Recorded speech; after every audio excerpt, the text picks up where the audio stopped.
observer wards. The one basically on either shrine of Direside saw so much. Schofield, I don't know if he just feels that something is wrong. He's back under his own sentry ward. I will say, for a game that's 14-1, it does not feel... Oh, hang on, Chris Lock. He might be in trouble here. Yep. Yeah. Chronosphere up. I can't get any more damage into it, but okay, it won't matter when Nico Baby still hits that hard. Need a catch to find Tinker in the trees. That'll do it. That's Nico Baby special, right? Chrono off cooldown, go look to make it happen. And a big part of this is because he's already positioned so aggressively on the map. He doesn't have to TP. As a part of his natural movement around, he finds a critical kill on the enemy win condition. Now 15 minutes, they've got both bounty runes top secure, but a dive bottom. Yeah, they were really baiting this out. The Observer Ward knew there was that many players from Beastcoast down here. Ice Blast connects over on Hanskin. One more attack should be able to bring him in shadow range. In fact, that's exactly what happens. And K1 TPing away to safety. Whisper, he's got phase shift to Valve. He's going to wait 5 seconds before he's got the Observer Ward. There is really just no escape from Beastcoast down here. Ice Blast connects over on Hanskin. One more attack should be able to bring him in shadow range. In fact, that's exactly what happens. Combo that with the time dilation. What is a puck supposed to do? You can't orb, you can't run away, and you're also taking a ton of damage. By far, the most cost-effective damage per gold item in Dota for the Void is that Diffusal Blade, especially when you consider the applications of just the aggro purge into auto attack. Stinger, nice juke. Yeah, Limp's like, he definitely was going to go into the trees, but he definitely did not. Combinations back together again. Fada and Hanskin. Just looking for that fire blast into arrow stun. Right. We got the replay. Hanskin getting killed by just spell damage. Throws out an arrow. His final act, and yeah, you can see right here, Whisper, like he gets even the coil, but he can't actually play Dota at this point. Don't even need a bash, just goes down. You can see 3-3 has the DD, now looking to connect. I was gonna comment, Alliance, they're ahead, they're doing great, but even with the score so high, like they're not in a game-winning position just yet. They need more towers. They need to be able to choke out this map. Oh, they're going into the march. 33 doesn't care while the shields are up. The rest of his team, however, will. A quick little laser, stop him from attacking into the Ancient Apparition, but 33, he's getting so much information. Yep. You want to be able to play enemy high ground if you're Alliance. Camp a shrine, farm the 2 lanes. That's the goal here. You need the tier 2s down to be able to do so. Limp gets going on mid. Yep, hook shot out. Ice Blast will also be connected on Viper, trapped underneath this tier 2 tower. The rest of Alliance moved to the north. They were hunting for K1. He just TP'd home and then haunted back out. Big part of that's the aggressive wards, or rather defensive wards placed by Beastcoast. They knew that Alliance was hunting top, and immediately they make a play for mid and get the deny on the tower, removing that gold from Alliance's pockets. Bit of hubris there from Limp, though. He should not be alone hitting towers, probably trying to bait a bit. And there's the decision to go for that pipe instead of perhaps a force staff early on. No one on Alliance itemizing for a force yet against this clockwork. If you have one of those on Viper, you're unkillable in that scenario. And I like the pipe in theory because it allows you to go high ground against Tinker, but you don't need it yet is the concern. You're not looking to take team fights, or rather Beastcoast isn't. They are not in a position to do so. So it's picked up a bit early, it'll slow down your progression, and you don't have that added utility from some of these other items. And Whisper, jump away. All he wants to do is clear out the wave. Keep the momentum going on the side. Yeah. This Observer was still seeing so much. They want K1. Quick Chronosphere, catching him. They know which one the real one is. Fada's waiting for his own Fire Blast to wait until the very end of the Chrono. And K1 has no life and no real movement speed to escape this Alliance lineup. And 33 kill secures with the miscoil. Sorry. He's not sorry. Mid, they've got Whisper. He took an arrow. Need more help than that. And Fada will try and be hit. Quick Dream Coil.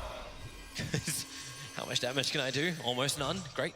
I was thinking about hooking in on the clock, but not feeling it just yet. Nico takes out bot tower. Going to continue to look to move around the map. No Chrono, of course.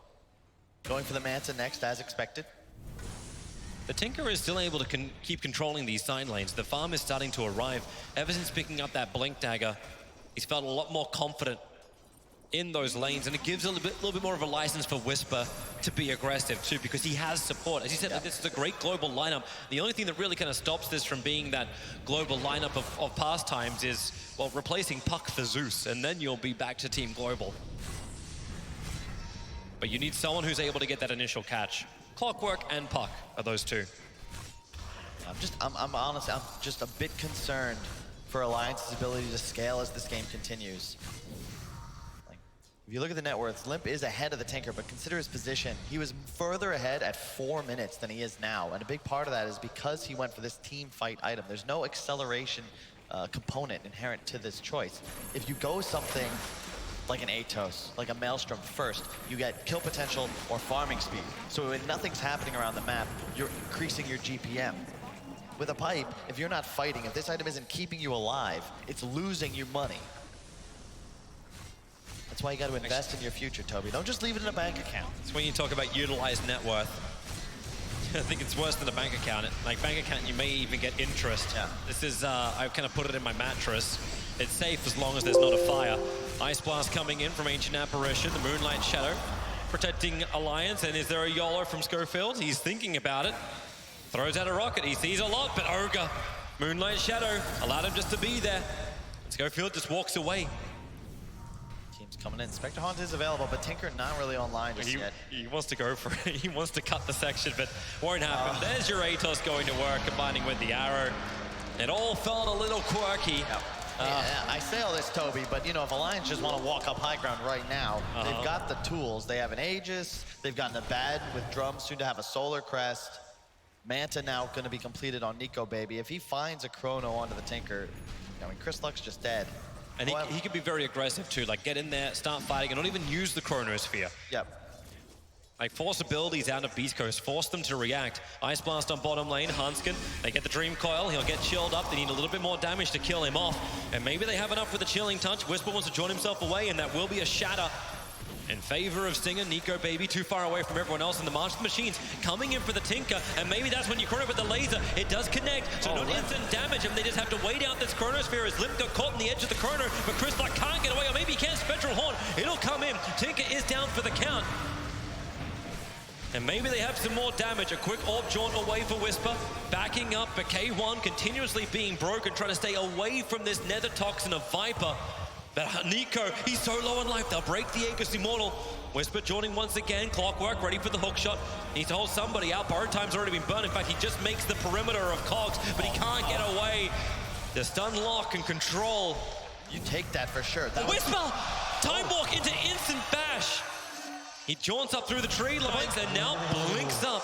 Nico Baby's time walk forward was only 1 unit away from being in the right place. That is so heads up from Beastcoast. It doesn't matter that they technically lost this fight. You got Aegis, you got a kill, and they forced that engagement around the tier 2 bottom of Alliance. The respawns are already active. That was an Aegis window for Alliance. You're not able to go high ground without one. So now you've just pushed this game back. It's delay, delay, delay. Get your Spectre Tinker online. You can see Chris Luck just a little too aggressive. Limp walks straight to the Chronosphere, where this fight goes a lot better for them. And you can also see the Spectre, he goes for Limp, but the moment Limp walks back into the Nether Toxin, he's actually just got to get out, because it will also remove the passives from the illusions. So that Manta Diffusal timing hits hard, but if he's in Nether Toxin, there's no real damage threat, because the Desolate Pure is not there. I'm really interested to see how K1 wants to approach that in the future. Like, can I get myself some 4-stars? Can I actually try and just get a way to push out and fight in a different era? Because it definitely, Alliance has shown they are willing to chase you. They are willing to keep running forward because, as you said, they need to.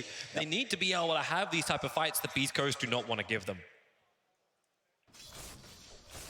Yeah, it's a really nice game from both sides so far. I do feel Lions have to hit the gas a bit. I like the choice from 3-3 to go for the Midas. He went back for a Midas instead of finishing Solar Crest, because he probably feels the same way we do. It's like, we're not ending this game in the next 10 minutes. I might as well invest in my future.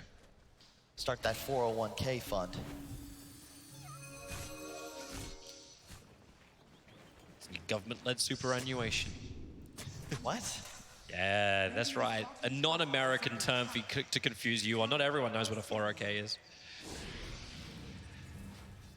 I'm not really sure myself.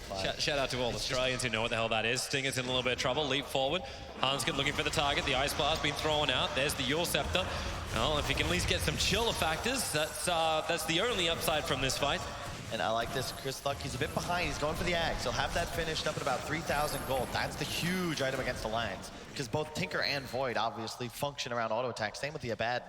And you can't remove laser from everybody with that shield spam. The Manta BKB for Nico obviously will help him remove it, but it's all about these long fights. Beastcoast just stall the game. 8K gold lead for Alliance, 420 the score. And you already saw what happened to Nico in that bottom fight. Like, he triggered Chronosphere. He actually got the hero he wanted. Like, he got the Tinker, but he had to wait for what felt like the entire duration of Chronosphere before he could land an attack.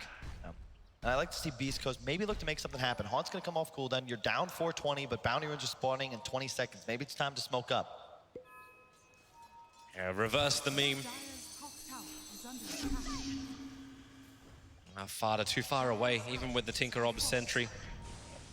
Knows he can't catch out Whisper. we know what Whisper's gonna do. He's done it, I think it's now what his third time, fourth time during just this tournament. Playing exactly that same role. Only Bounty Runes. They picked up 2 for 2. You take that if you're Beastcoast. And you're gonna have a BKB on Spectre, just about 800 gold till he can complete that item. And then all of a sudden, as long as he gets that off, there's no real way Alliance can take him down. Nether Toxin, of course, would not affect him. He would keep his passive. And Alliance, you don't really have much non-magical damage. Even the Void's build, of course, with that Diffusal. Would you actually like to see like Limp go for more physical item build, like attacks that way then? Because at the moment I'm seeing a Scythe being queued up. It's, okay, we've got massive control through Scythe as well as Atos as well as Pipe.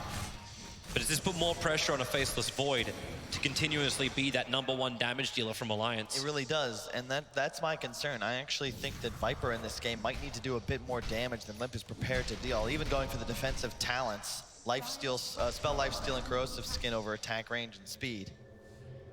Means that, yes, once again, Alliance will be counting on Nico Baby to bring them home a W. 705 his score, though.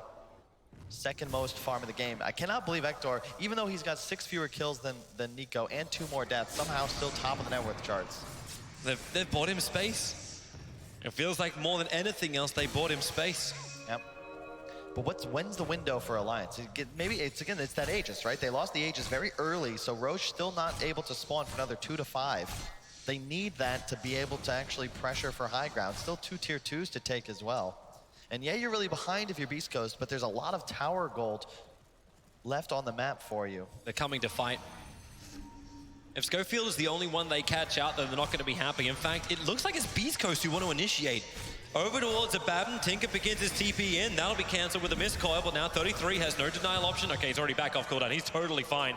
And the rest of Alliance have arrived. They'll dust up quickly. The laser and rockets, they're going to connect, and she triggered the borrowed time. And forced up. Tinker just moves away from all of Alliance and the Dream Call. Catching out 3 as well. They need the big kill. The Chronosphere. Nico Baby trying to fight out, but the laser is making it almost impossible to fight. And the BKB from K1, he takes no damage whatsoever, but the Tinker. Vada able to catch him up on the high ground. Limps up and go through the March machines. There's way too much damage for him, but it's more than enough for Nico Baby to finally kill off Schofield. And time walk away, but Puck's not done.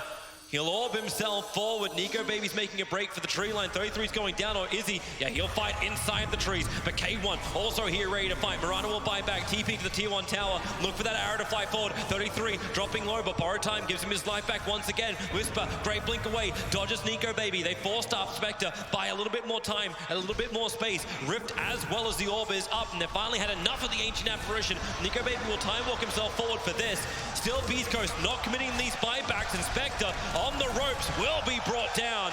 70 seconds on the sideline. Not giving enough respect to that Abaddon. Level 19, mostly in part to that 25% XP gain on your level 10 talent. He has ult up again as they continue to try and turn around a kill. You're not going to get Nico. They didn't recognize that Tinker was not, like, he's a huge source of their damage. That fight in the chrono, like, Tinker had a perfect positioning. He had like 3 marches going, spammed laser. You're still behind if you're Beastcoast. You cannot over pursue like that, especially if all your big spells are on cooldown. But again, the game is still at, you know, equilibrium. Yep. It's 8K going into the fight. It's an 8K lead going out of it for Alliance. And yeah, check this. Sick force staff from AA to reposition onto the high ground. You get a big chrono off, but because the Spectre's BKB, look at the damage he's taking. None. What are you gonna do? That arrow wouldn't, it doesn't matter if that arrow lands. Like, it's gonna be absorbed. He's still full health. It was actually because of the cluster as well. You got the Manta style off, so even if the Mirana arrow wanted to land directly after the Chronosphere, there was no line for Hanskin to use that arrow. It's like, okay, yep. That's me. That's my usual role when I was a Dota player. Often dead, but hey, you can still be a cheerleader. Positivity, everybody. Did you actually have like a unique cheer, or was it just like a well done, guys? It's not appropriate for this. Ding, mother. Okay. Ancient Apparition. So good in novel. Yep. Not feeling too good. Sentry Ward is being planted down, trying to get rid of him. There's the Observe Ward on the hillside from the Broken Tree. Ancient Apparition stun locked in. They are underneath the March to the Machines. Nico Baby, a lot of damage after time walking himself forward. Won't repair that damage because it took so long to walk away. But now the multicast done. Schofield's in a little bit of trouble. Rockets are flying forward. He didn't get that fourth hit from the Abaddon, so the cogs do come up.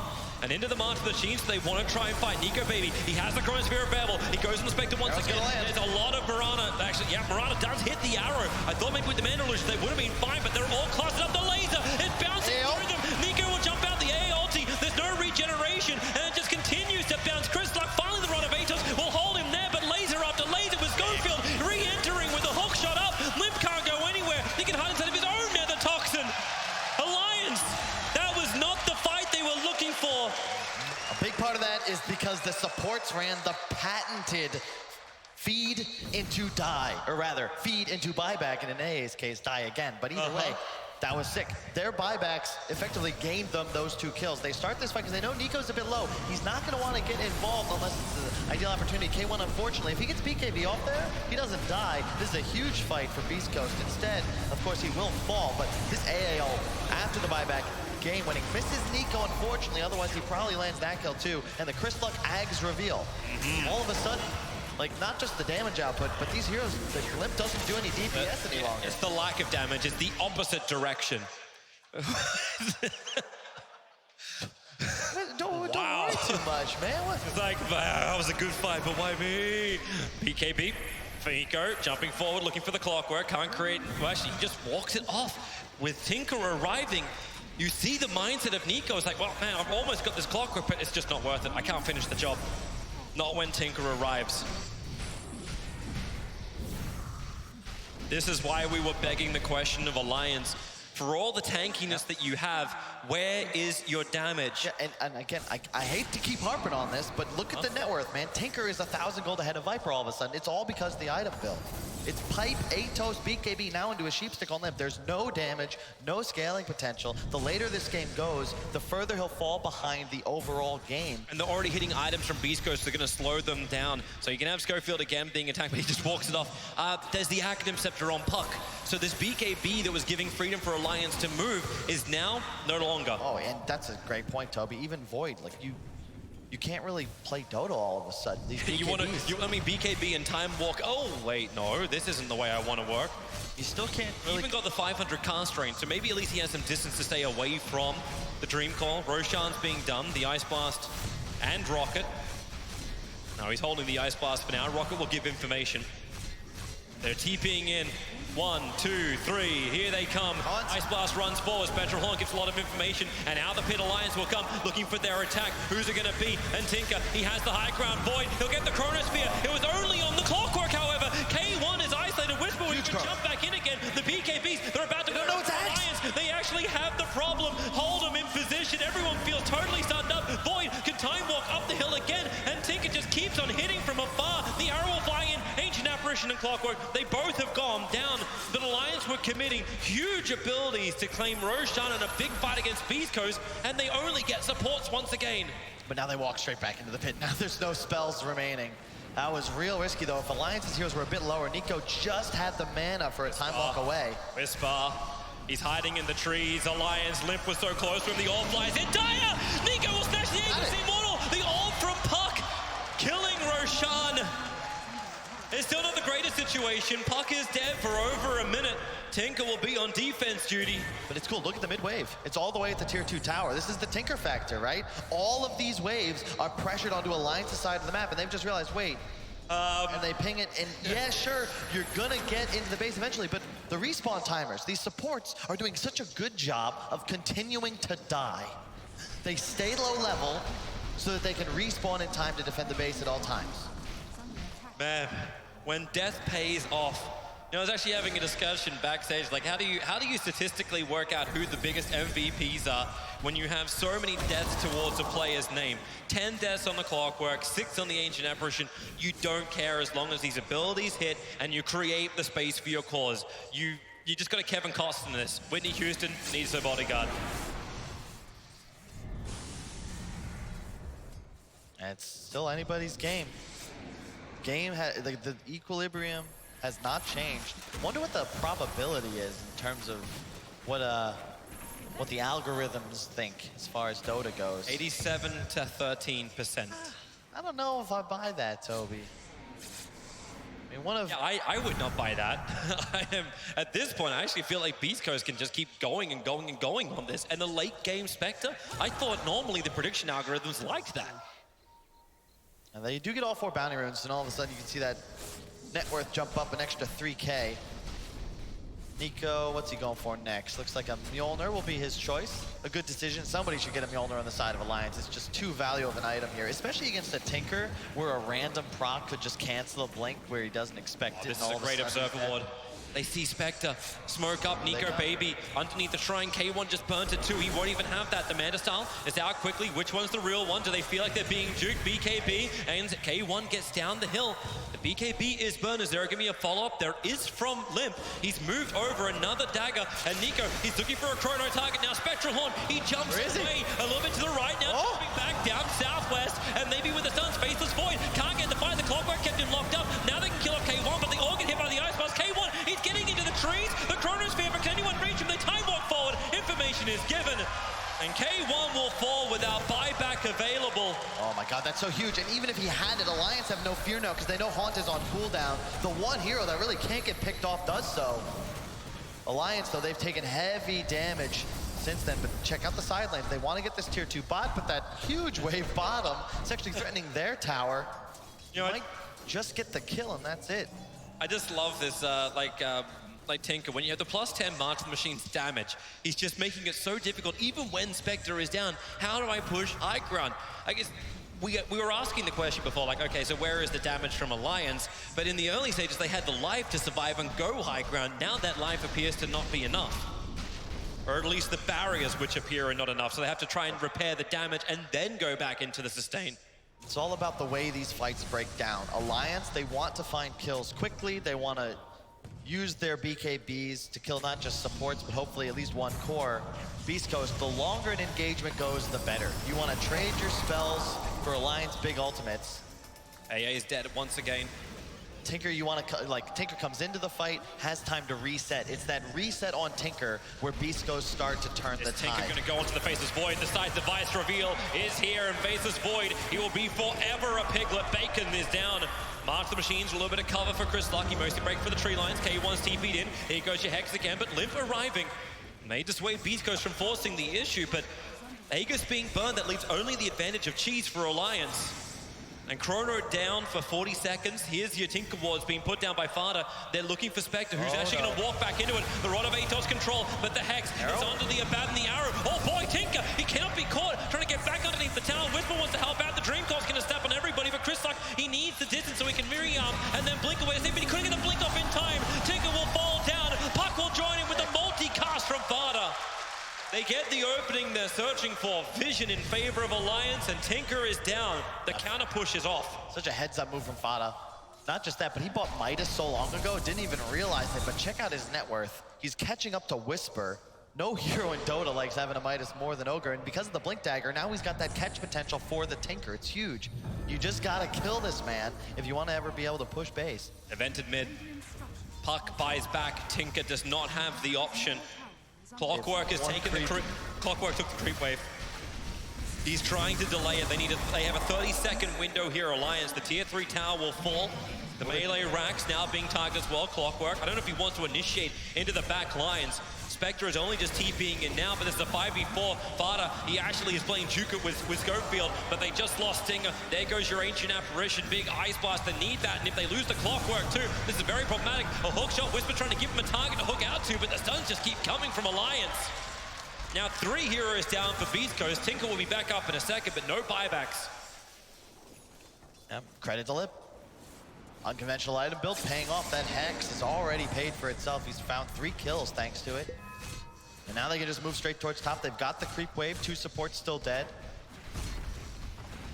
Beastcoast, they had a bit of a timing, but Alliance found the kills. Nico Baby 13-0-12, a void performance for the ages, as we've come to expect from the new superstar, the Swedish squad. Love how the arrows from Hanscom. He's checking the tree line on the northern side. Rockets will continue to fly, but Limp, Yep. a front-line tank for his team. The Veil will be on him. And then it'll be off him, thanks to the shields. He got poison attack, affects buildings. That'll help with the siege significantly. And also, you can see him positioning himself inside the base. He's the target, not his Void, nobody else, just me.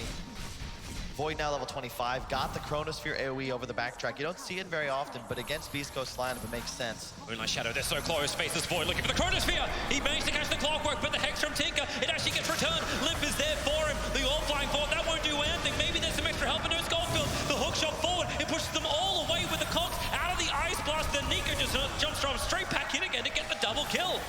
Beastcoast. Now it's their turn to continuously get picked off an Alliance. It feels like in this state with no Tinker for a minute, they should be able to end this game. The supports are just so fat right now. Both Hanskin and Fada approaching 13,000 net worth. 3 heroes from Beastcoast on the bottom. It's one thing if it's both your supports, it's another one if the offlaner too.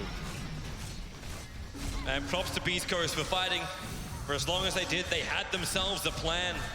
But Alliance will now take the tier 4 towers. Tinker being such a critical part.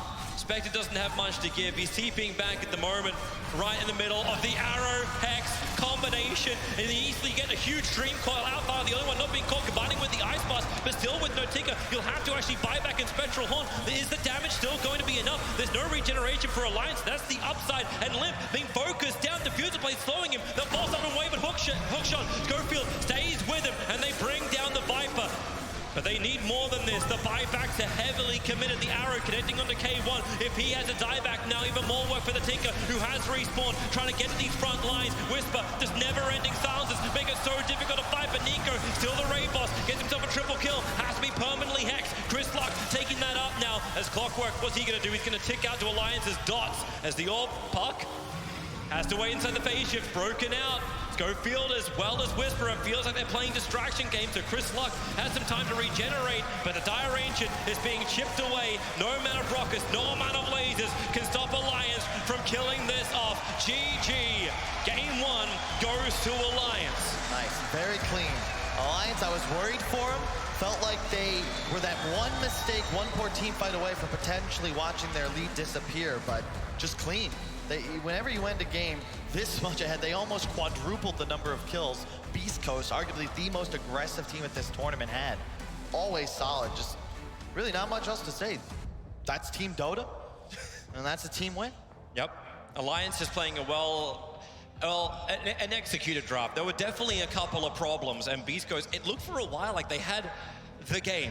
But the stats didn't agree with us. The percentage chances definitely didn't agree with us. It just looked really good. But understand, Beastcoast, they are the lower bracket kings right now. They have gone to 3 every single time. And they've been here before, dropping the first game, maybe looking like they dropped the second game, then somehow they come back and manufacture some incredible comeback for the ages. We'll see. Yeah. 1-0 right now. Let's have some incredible.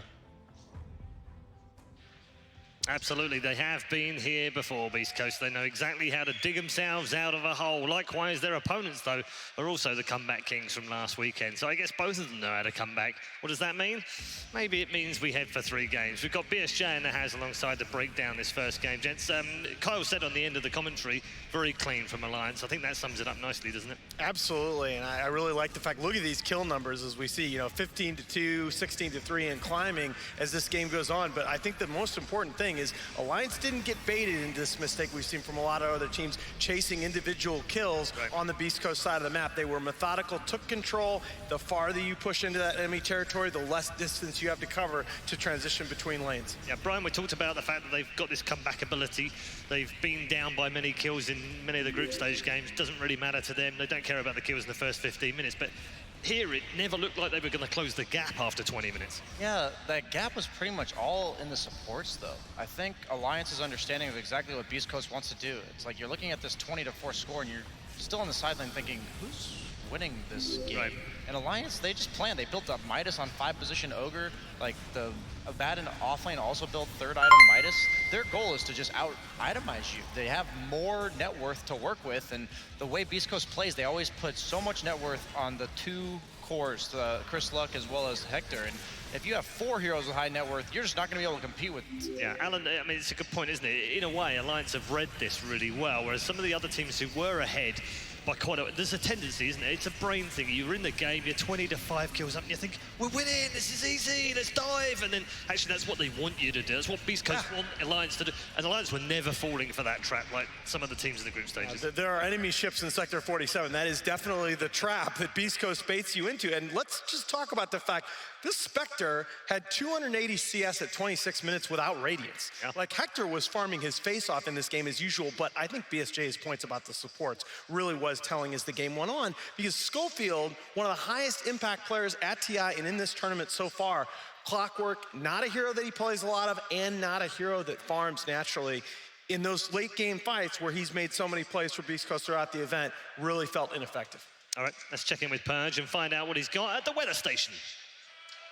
Hey, you guys, got a clip from 29 minutes into the game where Alliance has a nice advantage. They're crossing the map looking for kills. They end up finding the Ancient Apparition on the other side of the map.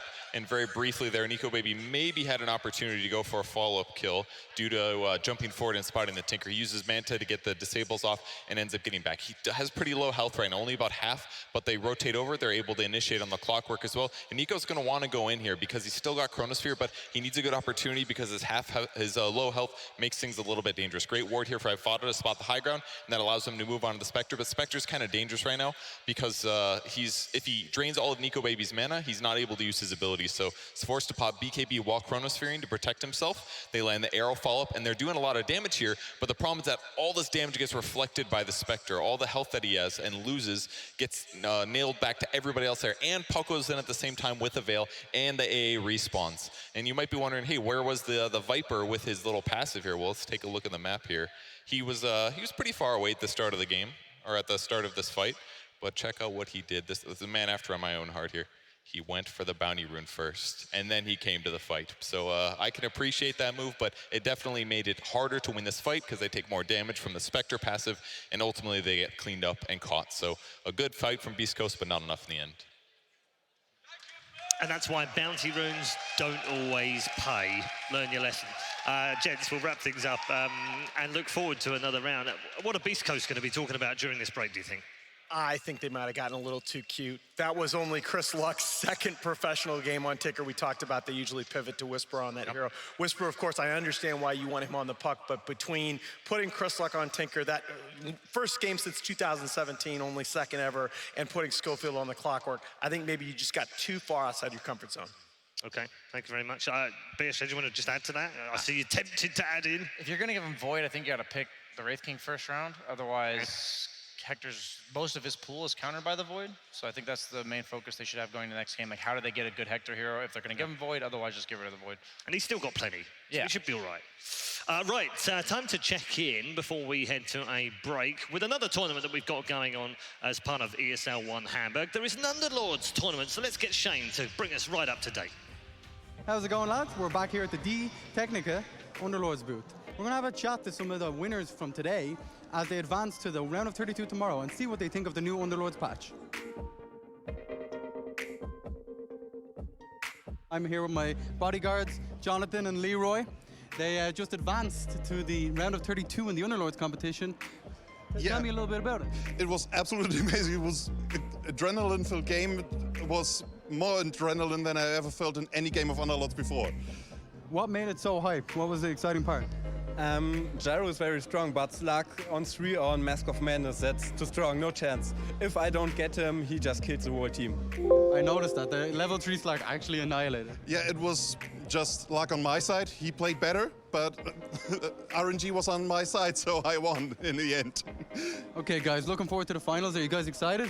Yeah, I really am. Yes. We rise up from the dust and claim our throne.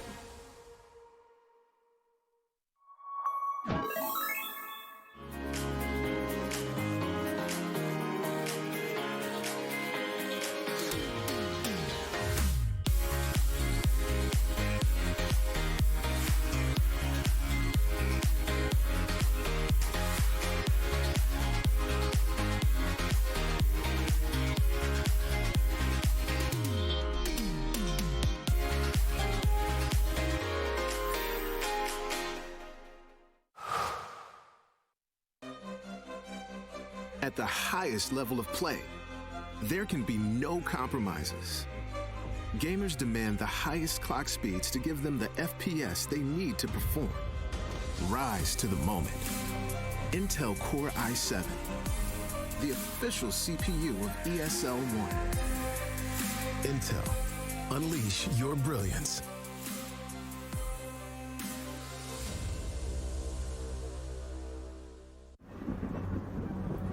Multiple witnesses have reported mysterious shadow sightings all around the city.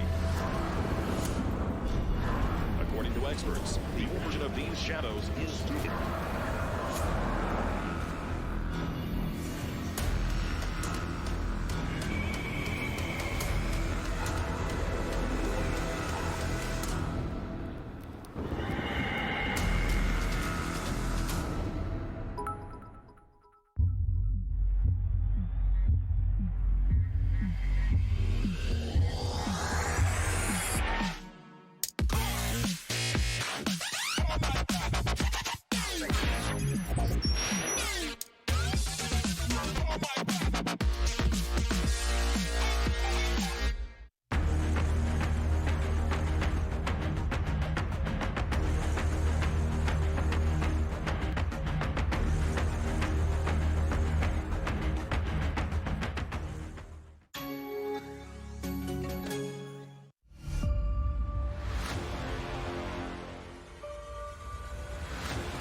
Fuel. It's domination in a can.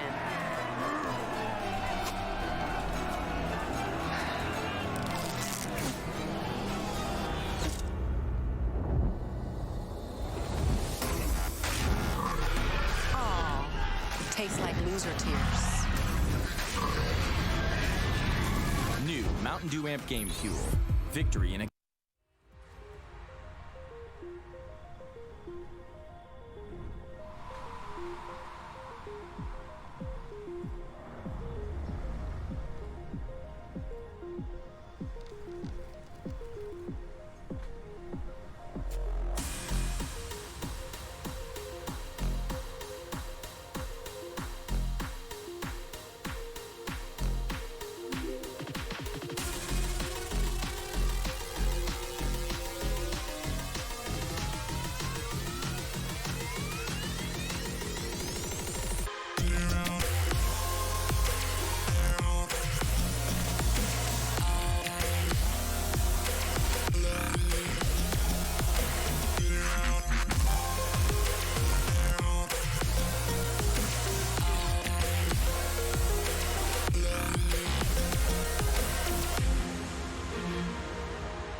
ESL 1 Hamburg is brought to you in part by Intel, Mercedes-Benz, Vodafone, DHL, Mountain Dew Amp Game Fuel, Aces Republic of Gamers, Hey Safeguard, Euronics, and Barclaycard Arena.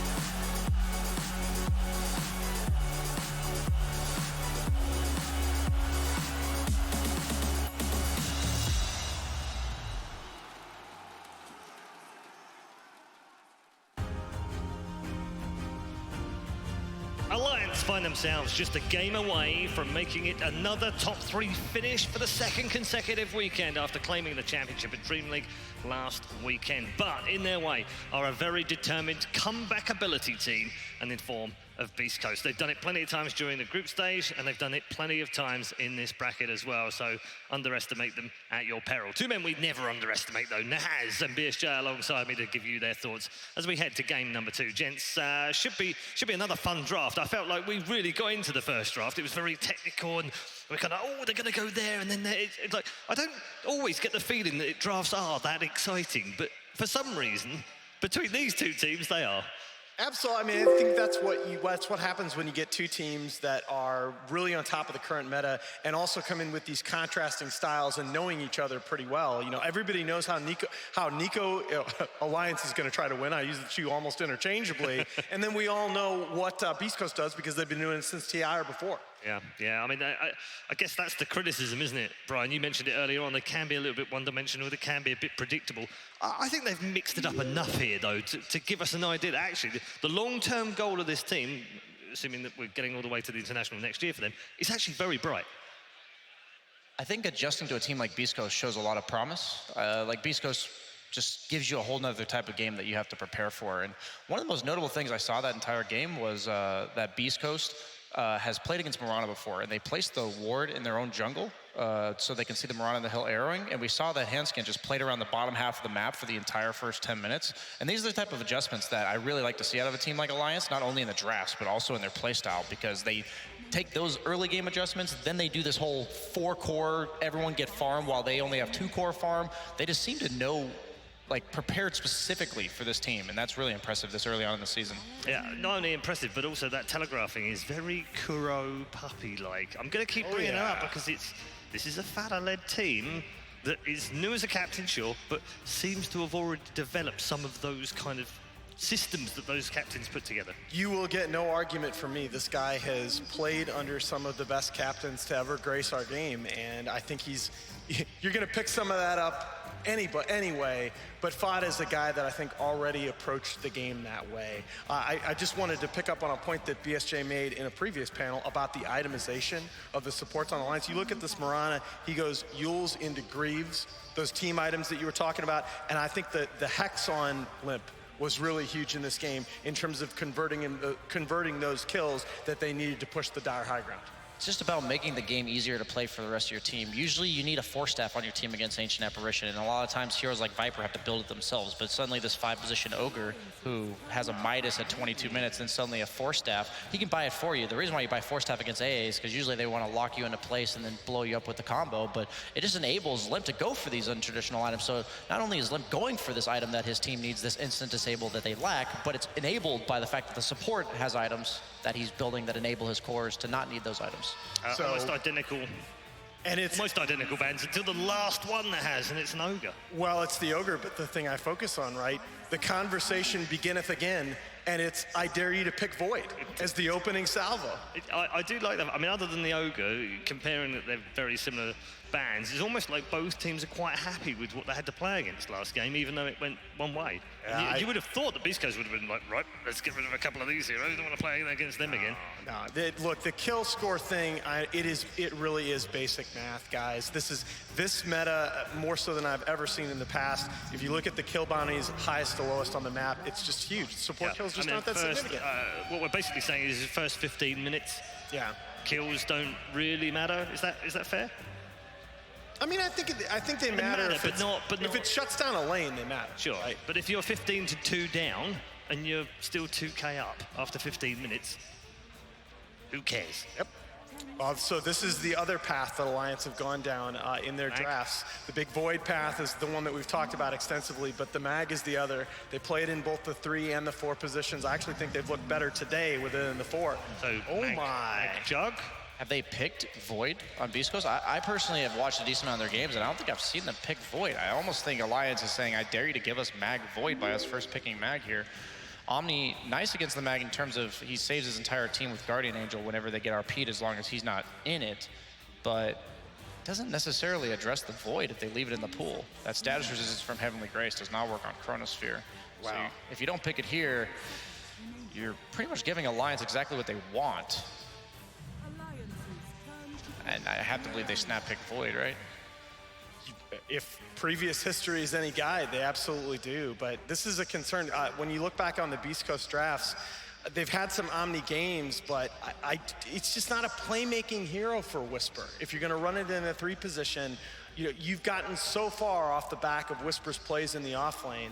I think Mirana is a player that is a hero that can make up for it. It's a much higher impact hero for Schofield than I think you saw from the Clockwork in the last game. I also just don't like it because it doesn't do well against Void in the laning stage. Yeah. Void is one of the best carries against Omni. Omni wins the lane by hitting you and then Purification on top of himself to have that like huge massive health swing where he gains health and takes away yours, and then Void just time walks it off. It's a very good matchup for Void in the laning stage. He also can kill you with the help of supports because of time dilation. The minute you use Heavenly Grace and Purification, he just time dilates you. So similar to what we saw with the Puck. I don't feel like Beast Coast is surprised by these picks yet. I'm surprised that they gave them those picks.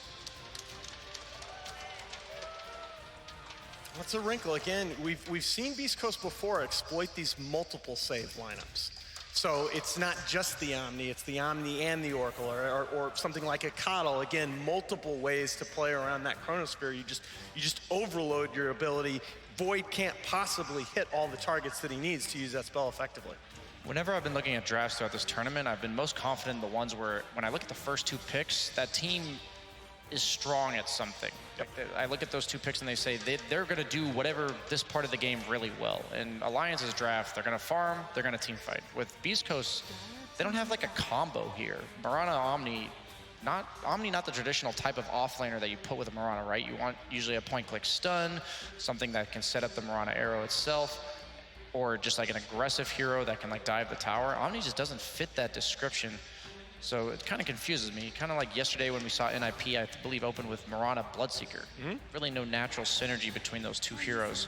And this early on in the draft, right, these heroes aren't going to have the perfect game because they have 3 picks to respond on both sides. And if your heroes don't have natural synergy, it just makes it, I think, harder to progress forward in the draft because you're going to have to create that synergy with the rest of your picks while also countering what the opponent is presenting in these later picks. Yeah, I think it's absolutely right. And where the draft, to me, where the last draft went really wrong for Beast Coast was that 3rd pick Clockwork. Yeah. You pick Clockwork 3rd against 2 heroes showing that Clockwork can't kill. I really hated that Clockwork pick. What I was going to say at the beginning of this draft was I'm pretty confident that Beast Coast was perfectly fine with the same draft as last game, and they were just going to get rid of the Clockwork. But obviously, this is completely different. Alliance opening up with the Magnus rather than the Void first pick, and basically calling the bluff that Beast Coast is willing to pick Void. I have to believe any other team in this tournament would have picked Void in response to Mag, simply because Void obviously broken as all hell, but also because it works so well with the Mag. Let me tell you, Void, if you've ever built Battle Fury Void, that hero farms as fast or faster than Anti-Mage, and now he's got one for free, and that's pretty much Void's only limitation. He usually has to go Maelstrom for that farm speed damage, but now you can just go stat items. We saw Nico Baby do that last game anyways. The Diffusal Blade, a rather untraditional Void build, but really paid off in their early aggression. That's what we were talking about, right? He likes to participate as a carry, and it's beautiful to be able to participate and keep that farm up. Taking a long time on these 2nd round bans, though. Yeah, well, I think that the second phase, Beast Coast recognizes, as you mentioned, that they just have a lot of boxes to check, and so they need to figure out what their plan's going to be. I don't know. So do you figure this is a 4-position Magnus for kind of the Empower bot? I mean, you're obviously flex picking it, right? But at the same time, I would prefer it to be support. I think it's been more impactful this tournament as a support. Alliance themselves, even 33 talked about how it kind of stepped up in the second game when Hanskin was playing it. We said that when it's a 4 position, right? We were talking about this backstage, that RP is more disposable. You can just use it because you're a 4 position. You don't have to be this like game-winning, team fight-winning hero. I suspected you might see this. Yeah. The keeper, it's a strong presence in the laning phase, and again, it's just one more way to play around the Chronosphere. It's a pseudo save, right? We're going to hit the Legion on the other side, considering they've banned the Abba. I would not mind a Legion. It's a nice pro because, of course, 33 is very comfortable on the hero. You don't want to pick it here, though, do you? Want one more, maybe? I would even maybe preserve the flex value of the Magnus a little farther. Yeah, I'd pick the 5 here, almost certainly. Pick the 5 here because they're not going to pick the LCE. Yeah, there you go. They pick up a Witch Doctor, which will be their 5. Really good against these strength offlaners that oftentimes want to just man up on you and trade a little bit of their health away. Suddenly that half health that the offlaner is going to lose is more than half when you have the Maledict on you from Witch Doctor. Also the damage you can throw into the Chrono. There's the Hector Wraith King okay. again. Right now. There you go. That man is happy about that pick. He's very happy about that pick. Is that... I actually, so you brought up the Legion, which is showing up on the screen. I actually really like the Lina pick because Lina preserves flex value all around. She can slot nicely into the mid lane, dump that damage in the Chronosphere. The Magnus can either be through, or you can move the Lina back to the 4 position with Witch Doctor 5 and Mag 3. Gives you a lot of options depending on what you want to go at the number 5. Sure. I know Wraith King's their comfort zone, and usually Void has to invest Chronosphere to bring you down. Beastcoast is setting up to win long fights, right? You have Reincarnation, you have Omni Knight heals, as well as his ultimate. You have Mirana ult to disengage, you have the Kato ult to disengage. But if Alliance picks heroes that don't mind fighting long, I have to believe they're... Yeah, there you go. Perfect example. That's perfect example of that type of hero. They have no natural way to kill him. Hector almost always builds 5th or 6th item Silver Edge on the Wraith King. He'll probably prioritize that item just a bit higher this game because of the Bristleback. We talked about how Alliance early on in this tournament has been picking these frontliners in the offlane. Heroes that don't necessarily initiate themselves, but they pseudo-initiate by forcing the fight around them, right? And that just sets up the Void to have such an easier job. And we saw what 33 did on Bristleback the other day, where he just was 1v2 and somehow had, you know, 3rd highest net worth or whatever at 12 minutes in the game. I think the big, you mentioned the 2 keywords to me right now. Beastcoast, we've already seen them go a multiple Silver Edge strat and get those items very, very early on. If that's the case, this Bristleback is a little bit vulnerable. Yeah, but then you have to like focus the Bristleback, and he's got Magnus behind and the Void. It just doesn't seem straightforward for Beastcoast, but that's what they thrive on. You know, the math doesn't always add up when I watch this team. I've doubted them time and time again, so I'm not going to even act like I'm doubting them now. It's like, obviously I'm skeptical, but if anybody can cause the chaos that Beastcoast needs to have these fights prolonged and long enough, and also the game prolonged enough for Hector to just get farmed as all hell, it's going to be this team. So what's Limp got here? We have some push. OD's still on the board. You just don't want to get lane counter, though. That's what you have to be careful of. Sure. I think DP is the most solid pick. I'm almost certain that Beastcoast is going to ban it. It's pretty hard to counter DP, in the mid lane. It goes well with the Void. Limp had a good game earlier as well. Yeah, and it's just one of those heroes. He's very, very comfortable on a lot of those different lane matchups. Like, he likes that DP versus TA matchup, and I think that factors in here because Chris Luck getting off to these big starts in lane is part of what gives Beastcoast this mid-game pad that they exploit to get Hector all that farm. They've banned the puck. They didn't really have a way to lock that down, so I don't particularly mind it. For this time. Yeah. that is a man I can respect. To the game.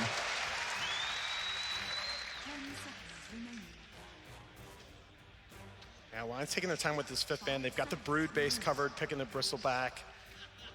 Probably okay against Meepo too. And they are going to ban that OD themselves. Yeah, because it is very good against Void and Bristleback. So if you choose not to pick it yourselves, you definitely want to get rid of it. Need Techie's buff. Oh, please no. I think Lesh and... What, is Toby still on this panel? Come on. I think that's a plant by Toby. I think he gave that sign out. I would not argue with Lesh. Lesh is, I would like a little bit more tower push on the side of a line. It's very nice against Wraith King. It just conveniently kills the skeletons. Your sustained damage, which is what you want against Wraith King. You don't want like heavy committal, single instances of burst damage, right? You want to be able to kill them through reincarn without committing. The one thing I would worry about here is I don't think you can pick a melee hero, because if you pick a melee hero as Alliance hero, Beastcoast Snap picks Monkey King. That is true. And Chris Lux, Yeah, all right, there's the DP. I agree with that completely. That's a sensible pick, isn't it? All right, so do you pivot back to something like the TA? That's what they've really had be their bread and butter. You need a pace setter. Or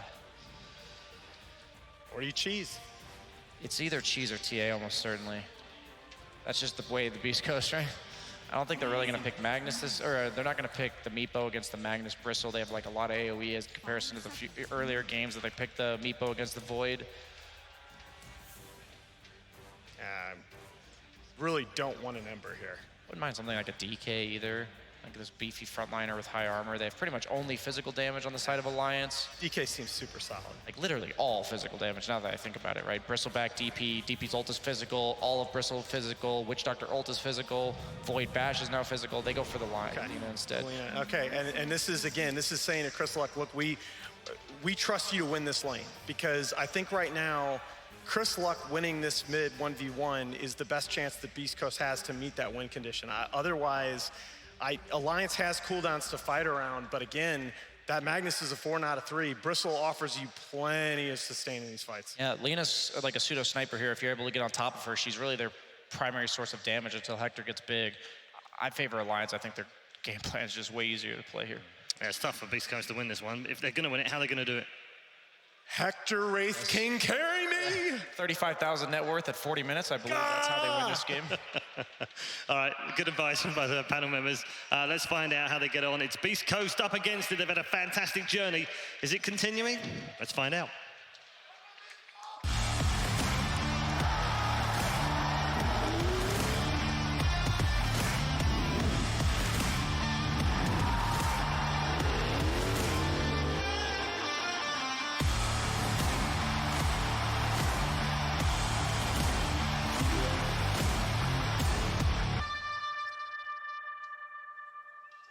The Alliance game plan definitely looks very, very strong, stable. Magnus opening, Void's back again. Kyler just feels like Alliance is just not fixing what's not broke.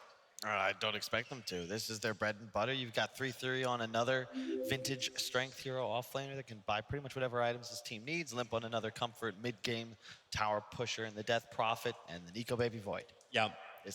And they all get buffed up as well, because you've got that Magnus that sits behind them. It's not just the threat of the team fight, it's just this empower buff up. I fear very heavily for Beast Coast, but hey, you never count out Beast Coast. They're forced game 3s multiple times in this lower bracket. They managed to take out one of the top 2 teams from their group. Let's see if they can do it again. At least force it to a decider. Let's not get ahead of ourselves. Let's just see how we go with game 2, but I'm with the panel. Alliance looks very good going into this game. They do have two things I love to see Beast Coast play. This is more the comfort zone, right? Hector on the Wraith King. This is the dream. Alchemist gonna get banned out every single game from Alliance, I'm sure. This is his second best Stinger Coddle. This combination is so cool to watch. You take an 8-second stun to a 1-second, or rather 8-second cooldown to a 1-second cooldown with that maxed out chakra, and he's so good about using it immediately after his heroes cast their spells. Like, you got the tools. The only thing I'm iffy about is Whisper when he plays an Omni Knight. Like, this isn't the Playmaker, this isn't the big Dream Coil or the Burst combination. He really becomes the enabler along with the Keeper of the Light. Like, I almost feel like he has to ensure that Chris Luck has a good fight, is protected, because this Lina is the primary source of damage outside the Wraith King, who's already getting in trouble. Stinger came in, he's gonna get hit as well by the Paralyzing Cast, but he came in for the Blinding Light, just push him back. You know, if 3-3 saves a point there and then goes for Goo instead of Spines, I think that might even be a kill. Because he just can't outrun it, even with the pushback from Blinding. Yeah, exactly. Also costs only 12 mana. It's one of those really cool changes that I think brought Bristle into the meta. It's just like the Warpath stacks are kind of crazy. I love this hero. I think it's also the X factor in this game for Alliance. You think about the DP and the Void, you've got to deal with these heroes, but if you forget about 3-3, all of a sudden they'll come out of this top lane with like a Pipe and a Crimson or some Solar Crest early on, and all of a sudden you have an unkillable Bristle running rampant through your supports. Interesting to see. Hanskin, he was on bottom lane. He took both the bounty runes, by the way. There was no way that that Omni Knight was going to win the battle. Just you've got, yeah, Skewer. He can't stay on top of the runes. But they bring Witch Doctor and faces Void to face up against the Omni Knight on the bottom lane. And instantly, Whisper is already copying harassment. He's already used Purification and is sitting at 1/3 of his HP. So Schofield needs to be able to try and harass out.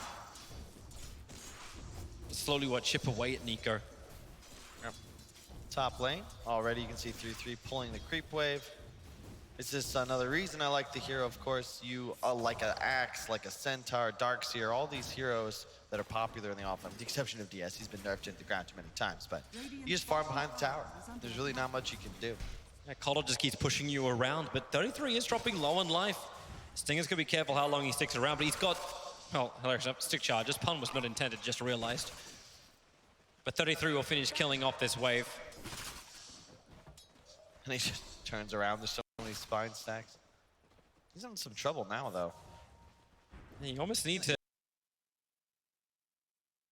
Yeah, okay. He actually gave the first blood, however, well, when you do such a thing. Like, you could have made him work for it. Welcome to Dota 2, Toby. This is what's more efficient. Kills do not matter. He got 2 creep waves and all but 1 last hit. That is worth. Now he just TPs right back up there with an extra bracer. And you rinse, repeat. Or now, actually, because you're almost level 3, the Cottle got absolutely no XP with the exception of what you saw him pick up from that kill. It's actually the right play. As crazy as it seems, that's super value. It seems very crazy, but hey, if you want to start doing the math on exactly how much he got out of this, I'd love to see it. I also just like how that range creep just walks away from the Bristleback, doesn't even keep attacking him.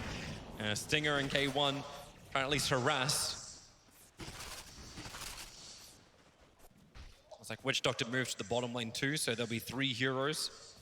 Rana has Leap available. Whisper won't be so lucky. Still holding that second point, and he's the first one they go on. Whisper actually being maledicted after the paralyzing cast connected. The arrow slows down the Magnus. And Whisper will go into retreat mode.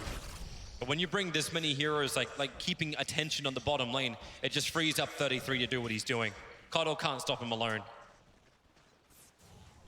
I guess he can kill him, but like it's not enough, unfortunately. Like, you can kill him if he keeps suiciding to tier 2 towers. This is just so strange to watch. You think It's people... like he's playing choke point. He's playing choke point farming. It's like, do you even think people would believe that this was a thing? If I told you that the offlaner would be in this position back in what, TI3, TI4 era, what would you say? Tier 3s now. Yeah. If I said he's gonna give a second kill to the Keeper of the Light. Like, would you believe that this was a thing? You know, with Dota, there's a lot of times where I'm like, this is never going to be a thing, and then it just becomes the primary thing. Witch Doctor in trouble, arrow from Schofield, able to connect, just leaping forward for that close range arrow into Fada. This is a 2-on-3 lane as well. The saving grace so far for the laning phase for Alliance, that Limp does have a slight lead mid, 6-9 advantage on Chrisluck and the HP advantage. I'd say this is a Lina favored matchup, but DP, of course, if you get full drains off every time, can do quite well. Chrisluck with the well, I say with the movement speed. Mr. Null as well as Mantle only. That courier bringing a bottle. No, it's bringing 2 mangoes for Chris.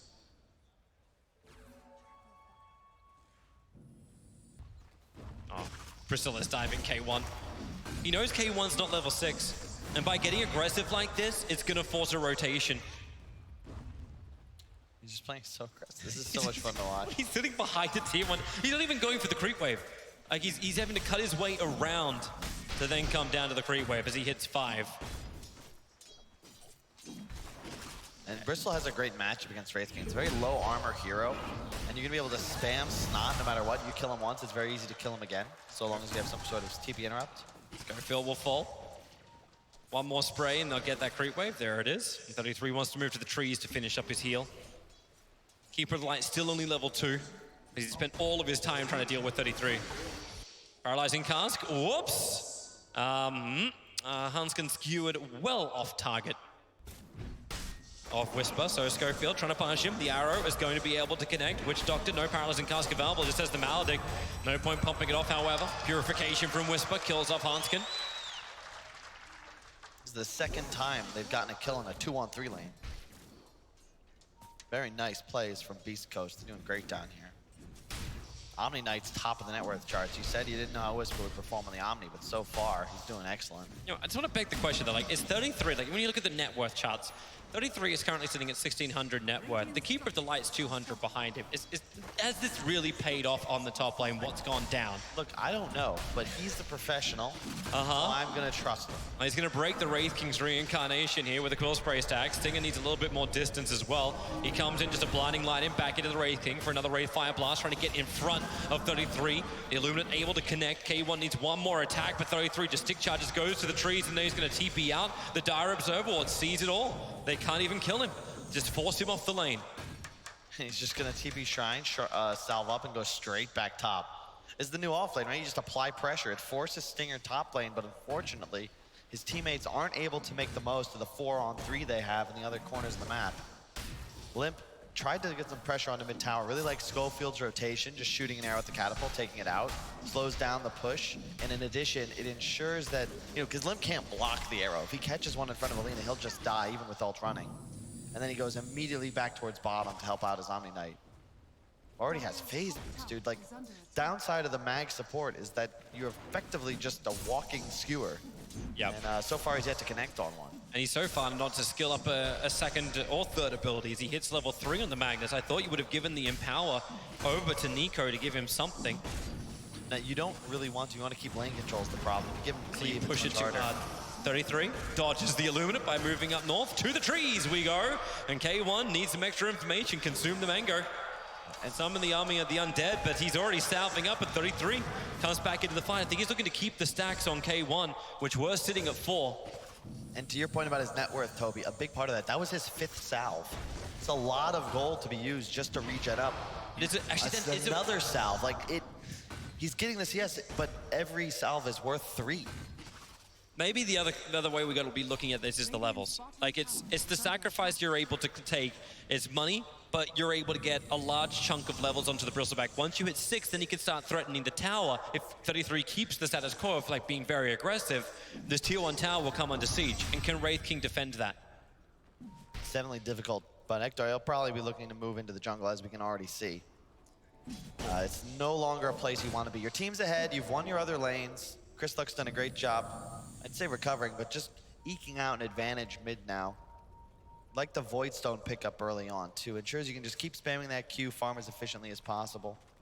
Limp going for more of a stat-heavy build, Bracer and Null into what I assume will be a Treads. You don't see Treads very often on DP, though. Surprised he's going for that route, but I like it. Chris Luck is going to come and contest the stack. Farder is here, leaves the Observe Ward down to see if Chris wants to leave. The Illuminate's going to connect nicely. Combining with the Dragon Slave, they might be able to clean up a large portion. There's only really got one, but with the Light Strike Array now, TP support's coming in. Blind Light forcing the back, but the Paralyzing Cast, it bought time. Limp, he already starts off. Farder so alive, but the misses up the hill. There still will be enough. But while that happens, Hanskin dies on the bottom lane. Yep. The bigger thing is the contest for the stack. It's not like the Alchemist game we had before. And it's this will all go the way of the Bristleback. Yeah, but you forced a rotation. That means bottom lane, Beastcoast, they pick up a kill. Up 3,000 gold at the moment. Really ahead in every single lane so far. Top 3 on the net worth, all on this Dire side. And because you've pulled away enemies towards that top shrine, you've already got vision in the area. There's now no one with this Void Mag. So Nico is forced to retreat to jungle as Beastcoast whittle this bot tower down all the way to half HP. You just looked at the draft at the very beginning. It felt like Alliance had a good draft. It was easy to execute. Why is Beastcoast so far ahead? It definitely helps that their Tinker, or rather their mid player, is not at 4 CS at 4 minutes. They actually have the ability to make plays as well around the map instead of just being forced to sit on their hands. Tinker, Spectre, just not their style.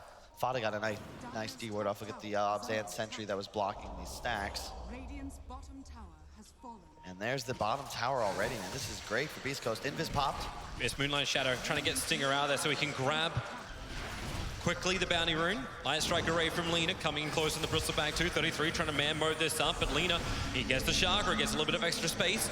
Doesn't get connected on by the Maledict, and with Moonlight Shadow, he just walks off the Spirit Siphon. Keeper of the Line's back here as well.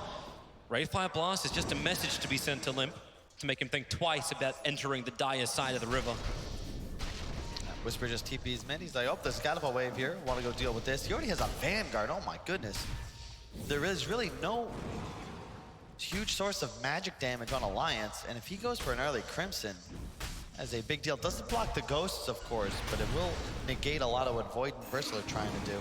Scofield's looking for the perfect arrow, and he gets it. Whisper and Chris add the aggression, forcing Limp into the tree line they knew he was going to go into, but Limp able to Spirit Siphon up with one charge, gets a lot more life back. Mirana has to jump away, but now the Chronosphere. Not only caught the Witch Doctor, but it also caught the Omni Knight. Whisper low on life, but the Blinding Light pushing Hanskin back. He can't get the RP off on Whisper. He just tanks through way too much. You see that damage problem now. Oh yeah. Even with the Empower Max Bash, Nico's only level 7. And that was a really nice turnaround. You can see Beastcoast, they find a kill there, but unfortunately, well, would have, but Lina did not have the mana for a Dragon Slave, only had the stun. We're gonna see it in just a moment. Crazy arrow threading the needle from Schofield. They knew just in front of the creep wave. They knew where he was going to go. The timing just worked out. Also looks like that double Starfall fell onto a creep instead of the Death Prophet. That might have spelled doom for Limp. And yeah, it does look like if Fada hadn't walked inside, that probably ends up as a kill, but alas. You kind of need the combination with Fada. Now he's level 6, he'll have it. Keep the Witch Doctor back and put the Death Ward on the edge of the Chronosphere. It is a combination as old as time. And a tale as old as time. Thanks, Potts. 33, I was gonna say, what are you gonna do? Maybe be aggressive, all right. He did a lot of damage to the tier 1 tower on top, bringing it down to 50%. Looks like Schofield as well as Whisper having a little bit more fun, chasing that level 6 Witch Doctor. That's a interesting arrow, missing the original Starfall, hits on the second drop. Stingers in some deep doo-doo up top though. Pops the ulti, wow, he's really trying to, he does not want to die here. Teammate coming in. And Lina arrives. Your Scepter is available here for Chris Luck. He'll get the follow-up Light Strike Array, very minimal stun. Get a regen pop though, so it's easy to slay the creep wave and get out. And this is the style of Beastcoast, right? 2 heroes prevent the aggression of 4 as Ektor farms the jungle and Whisper farms bottom. This is how they like to play Dota 2. It's a Wraith King for their hard carry. Once again, the Midas Radiance, this is to be expected. You're gonna lose your top tower, sure, but a hell of a lot of pressure on this bottom tier 2. Unfortunately, just the Omni Knight, no real... This is a Leshrac 4 or something. Perhaps you're able to actually take this down, but not this time. Nico looking for a Chrono mid, might find it. He's heavily considering just solo chronoing the Keep of Light, but Blinding Light, that's the problem. Once again, gonna go for the Manta Diffuser build. Don't blame him against a Wraith King. Gives you a huge advantage before he's level 20. If you can burn that mana, find a kill without the need to force reincarnation first. I'm liking this move to get 33 onto the bottom lane. One, he needs to defend the tier 2 talent that's being pressured, but it's normally where Whisper just plays. This long-reaching off-lane Mirana, trying to get in range for leap 1 and leap 2. Doesn't even need it. Nico's awareness is just so good. It's part of what makes this guy such a solid player.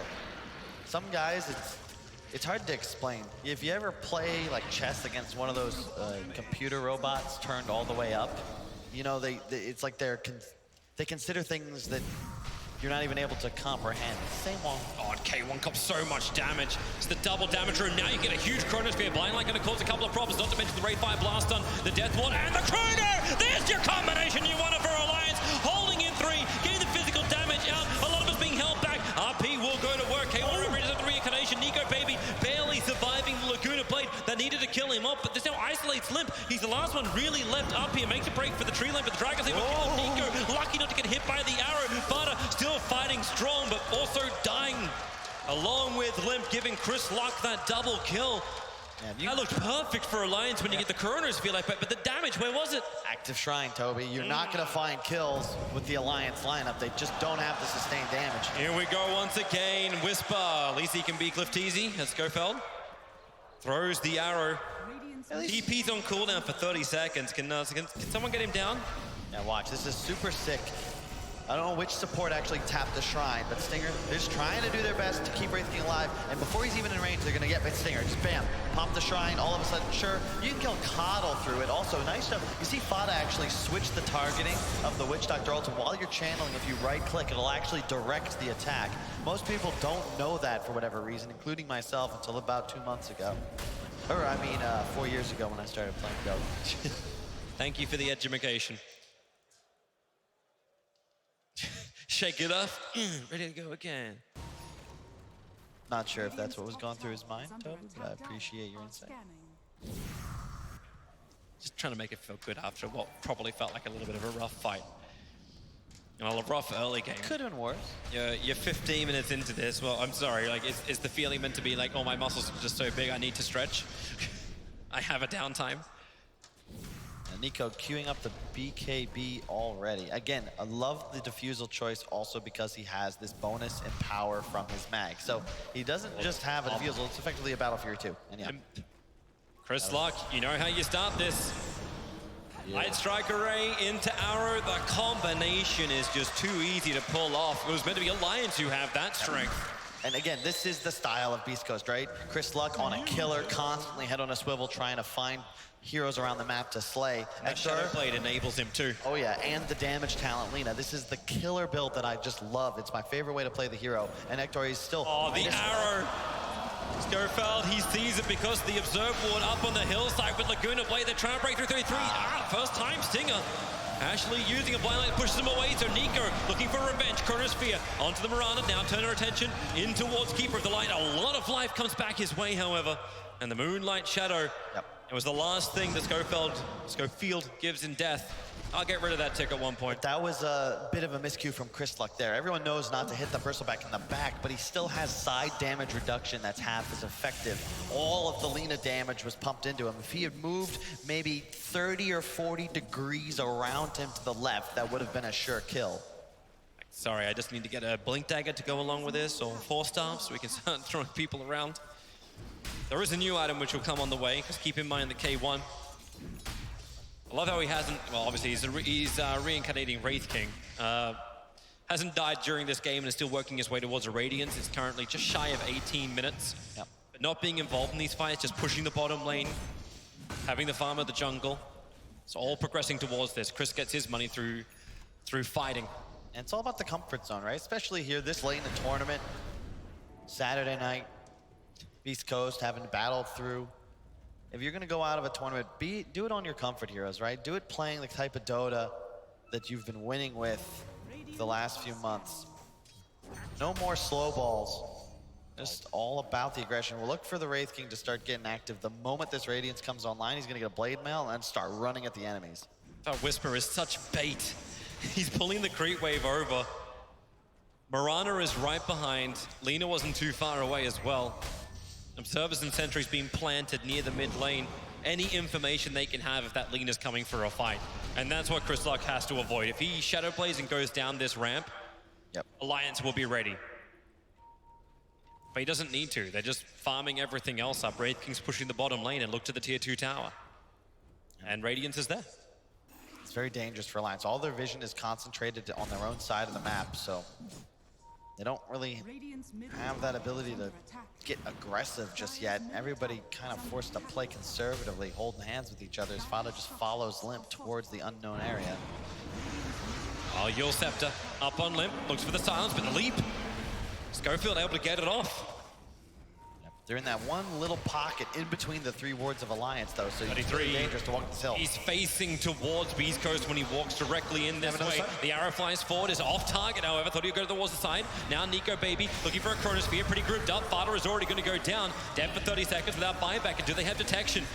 You need extra information. Sentry Ward Knobs is already down right now for Nico, but the Chronosphere in the back lines. He's been slowed up by Stinger once again. This Will-O-Wisp makes the void doing so much harder. And the body block invis, now the follow-up arrow controlling Limp. He does not have that Yule Scepter. There is no defense, pushing him further back in. Now it's over towards the Bristleback. Hold him, attacking from all 4 angles. 33 can't have spikes on all the sides. And Beastcoast Now it's their turn to get aggressive. It's 20 minutes in, and they're hitting the tier 3 tower. This is a totally different team when the supports have games, Toby. Schofield, a timely Mirana invis, allows Chris Luck to reposition, and immediately you trade out the Chrono for the Coddle ultimate. They're gonna lose the Rax. Dude, the body blocks from the Mirana through invis find them the 2 bonus kills, and it'll lead to this Rax. As you said, 20 minutes in, 10k gold lead.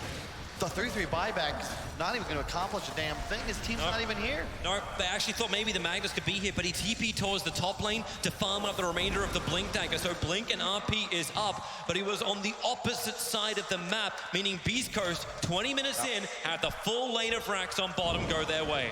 And to repeat something Alan said during that last panel, they got a little cute in the first game, but this is the Beastcoast that we've come to expect. This is the Dota that they can play, where you're one of the best teams at eking out an advantage, and then they strike 5 kills in rapid succession, a Rax, and suddenly it's as if they're just in the driver's seat. Their gold lead doubles, and if you're Alliance, you're just kind of scratching your head like, all right, what now? Chris Luck, Faceless Void, nope, there's a time walk away. Schofield, if he wants to, he can go for a fishing arrow. There's your Yule Scepter, and into a very odd arrow, actually almost splitting him up. He was going for Pod's coming in from Omnignite. He needs to get that extra purification. Chris Luck being broken free. They've already used the RP, a quick double silence, good there from Limp, and the paralyzing cast making it difficult for Beastcoast to disengage, but they're on their side of the river. Meanwhile, Stinger dies at 33 in the back lines.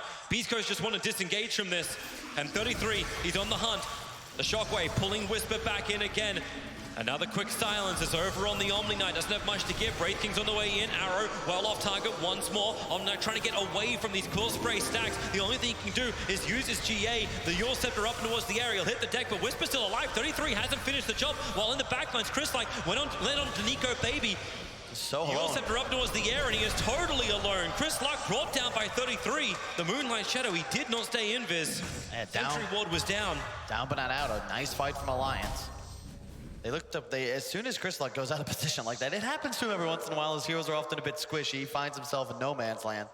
But you can see they have so many tools to disengage on Beastcoast. The RP got off, sure, but it's removed by the Heavenly Grace. Then the GA to ensure that there was no way Alliance could turn that advantage into They are not done yet. They've got Chrono.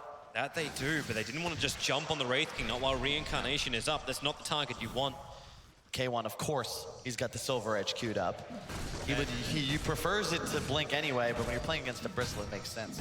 So before that fight on top lane, I already looked at the odds. Don't, have a guess, what do you think the odds were of an Alliance victory before that fight compared to now? They've changed slightly, but probably not much. You had a 3%. You had a 4% victory beforehand. It's now a 5% victory chance for Alliance. It still doesn't look great for them as far as the graph goes. We ignored this last game, but this game around, maybe we can keep a closer eye and believe it a bit stronger. You never know. It's a mag void, right? Yeah. You can be as far ahead as you want, but if you land that magical 3-4 man RP, 3-4 man Chrono on top. Always got that 1% chance, huh? How long until Witch Doctor gets Aghanim Scepter? He's Mr. 2.1k net worth father. Buying all the wards. One bracer, not even a full magic wand, it's just a stick.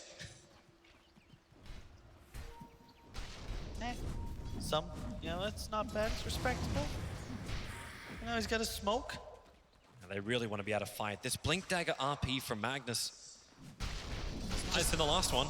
It's tough because you can't go on the Wraith King. He's got to reincarnate. Omnignite's super tanky, Solar Crest and a Crimson Guard. So you don't really want to go for him either, but if you don't, he can just cleanse the RP off of whatever your target is, GA to save them. And Coddle, of course, can always just drop the Will-O-Wisp, counter-initiate immediately.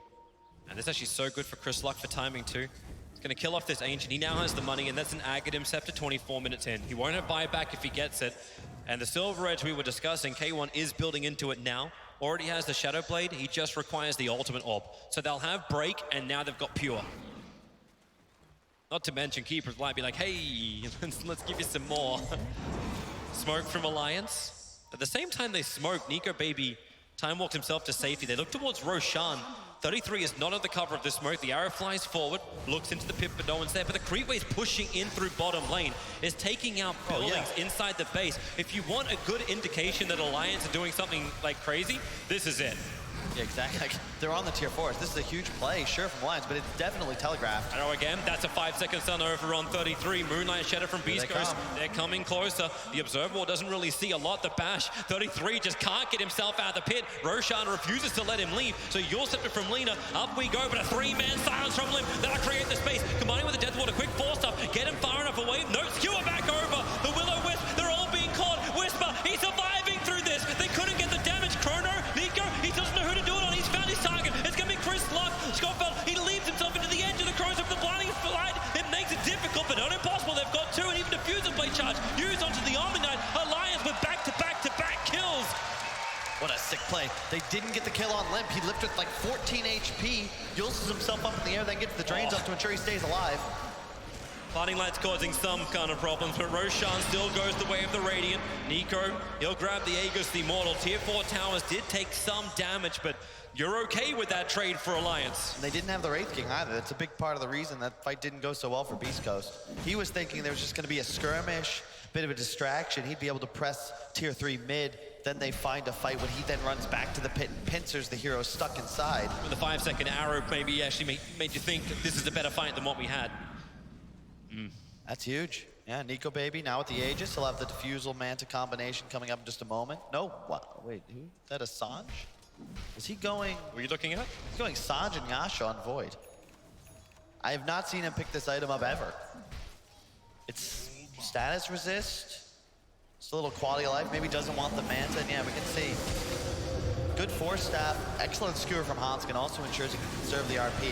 But look at Hector. He's not even moving towards this fight. If he's coming in right now, Fana's just dead in a stun. Maybe this can turn around. And as you can see, Limp survives. Mirana, unfortunately, into the Chronosphere. Adds an easy +1 into the pocket. Whisper tanks the Bash. He goes down. So Beastcoast fight on demand. It still felt hard for Alliance to get all their damage out. Even with the extra life you're going to have, with the extra sustain. Like you can see Immortals breaking on the top. They've already managed to kill him off. The double damage rune. K1 wants to fight a little bit harder. Nico Baby going to BKB and now time walk himself out. That tier 1 tower, K1 will quickly clean it up. But look where Schofield is. He's ready to jump under the central ward, leaps away, but gets the point blank range arrow onto Fada. He didn't really have much of a choice. Actually, he held the arrow and threw it towards Nico, who now time walks himself down once again. Have they got another stun? The Will-O-Wisp caught him right on the edge. You'll step the up. Chris Luck will get the light striker right now. RP!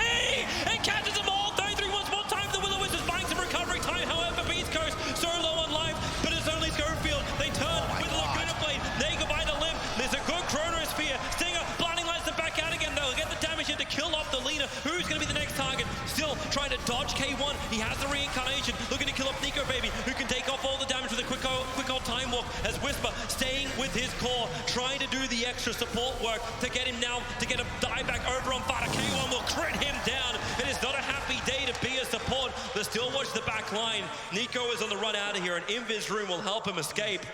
Beastcoast was searching for it. They break the Aegis. They take the fight, and they'll take a tier 1 and a tier 2 tower. That was such a cool fight. You saw Chris Luck. He thought about stunning on the initial Aegis, right?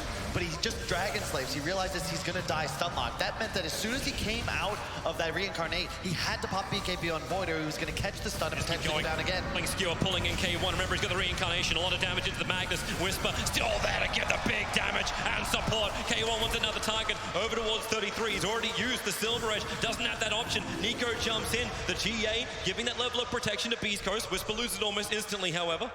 And Beastcoast will decide this is maybe a good time to slightly back up and take out that shrine. Oh, wait, no, the Undead Army did it for you. Man, they got 2 buybacks off that fight, though. You're very happy with the result. 17 to 10, you're going to have bounty runes in a minute. But Hector, as always, K1, top of the net worth chart by 5,000 now. He'll get his BKB. The creeps he's killing off right now, we'll give him... Actually, he's just shy of the 1450. Tough game for Alliance here. The downside of this DP Bristle, they're very tanky cores. They don't farm too fast. They're dependent on being ahead. They want to be able to force you into disadvantageous positions, force your supports to step up into a dangerous spot, make it easy for Nico Baby to find kills. But when you're behind like this, that tank ability just not there. Chris Luck also picks off a free courier. Happy with that. And I actually kind of wish that Vlads from 33 was already up for him, and he may consider it over the BKB. The auras just aren't there. Faceless Void doesn't have the sustain either. And instead, he does want to finish at the BKB. He's so close. Like, he's just 50 gold away. Just to give a little bit more strength. That's the damage output's a bit low. So far, so good, Beastcoast. How many bounties they just get all four? Indeed. 19K now the advantage. Roshan obviously down for 3 minutes. But knowing these guys, they're gonna get a couple more items online and then look to just start pushing their advantage. Well, there's 2 BKBs from Alliance. This does feel like Alliance's time to find an advantage. And power buff them up, look for a fight. Utilize these surprise items. They have not, well, one of them's been shown. Now we need a huge RP from Hanskin. If you're an Alliance fan, he's got to find 3 at least. They're on a D-Ward mission. Beastcoast are together, K1. The man to the front lines, Silver Edge up, but Radiant's turned off. Unless they have a sentry ward, they won't see him, but they see Frosted back. Turn that Radiance back on again. Schofield so quickly there. Frosted back. He doesn't really stand a chance, or does he? The Will-O-Wisp. It won't pull him back in. BKB and TP away to safety. But look at K1. He wants another target. Hey, Fada, you look juicy. Nope, Yule Scepter up, but now Lina does her own Yule Scepter. It's a better target. It's Limp. He'll BKB in time. Light Strike Array will not be able to connect, but K1 back to the original target. Over to Spada. Get rid of this Witch Doctor. And then retreat back out again. Remember, he's got the reincarnation, even if he does get threatened. Now Chrono, Nico, you could see the mallet go up, but he pulls out. They got the DP ult though, and again, I just love K1's target selection. He knows that there's no buyback on the Witch Doctor, and he knows under the cover of the BKB, there's just nothing you can do. Again, Chris Luck, nice awareness. Yes, Yules, the Wraith King, just save Fada for the time being, but that means now, Limp, you don't have your own. So if I Yules you, you're forced to BKB, then pop the ultimate. If you're gonna use one cooldown, you might as well use the other. And now with those on cooldown, you just go right back into the base. Oh yeah, you do. Fresh Aeon Disc on Chris Luck, so he'll feel more secure. Yep. Coming into this fight, they already get the early fortification out from Alliance. I say early. It's just the fact that, well, Chrono is up, RP is up. This feels like Beastcoast having reincarnation and Chris Luck having the Aeon Disc. It's just so many targets that Alliance do not want. Jump in, Chronosphere, blinding light. It hit Nico once again. A quick start at the back lines, but the Aeon Disc, it protects him. And Nico, who really thought he probably had himself a kill, doesn't have it. Now the RP, catching 2, scoring it back in towards the death wall. K1 was already on his way back out again. Now the GA, it has to burn. Chris Luck, they bring him down, and the reincarnation has been burned. Nico, the Spirit Vessel caused him some problems. He'll time walk himself away, but Beastcoast, they have the bigger problems. Blinding light from Singer, trying to create some space, but Whisper, it looks like he will be left to die. Nothing will be able to save him. But the top racks, that save from Alliance, a huge fight for them. They're not done just yet. Whisper is still trying to do this run. The skewer's gonna miss. 33 just keeps going at him, and with a 4-star Stinger, really? Well, Whisper in my ear, Alliance unable to find the kill, and Stinger, he gave everything to Whisper, including the tip. I just love watching these guys play Dota. It's so fluid. Alliance much the same. Of course, they do pull out a big win, but Whisper looked dead to rights. Oh, for sure. And a lot of this is 3-3. He's level 19 now.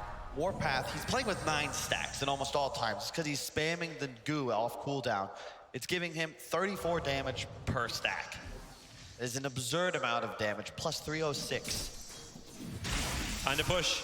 Silver Edge running forward. K1 goes to the initial stun over and Hanskin. 1 hit removes 1/3 of the life. A quick skewer away to safety. 23 tries to protect him, but K1, he just keeps going. The Radiance is burning. Arrow flies forward. Won't connect. Paralyzing cast will not be able to bounce either. So K1 just begins his way back out. He'll get a little bit further away. Whisper wants to help out, but the reincarnation will pop. It's only a 40-second cooldown, however, so they're very happy to commit this.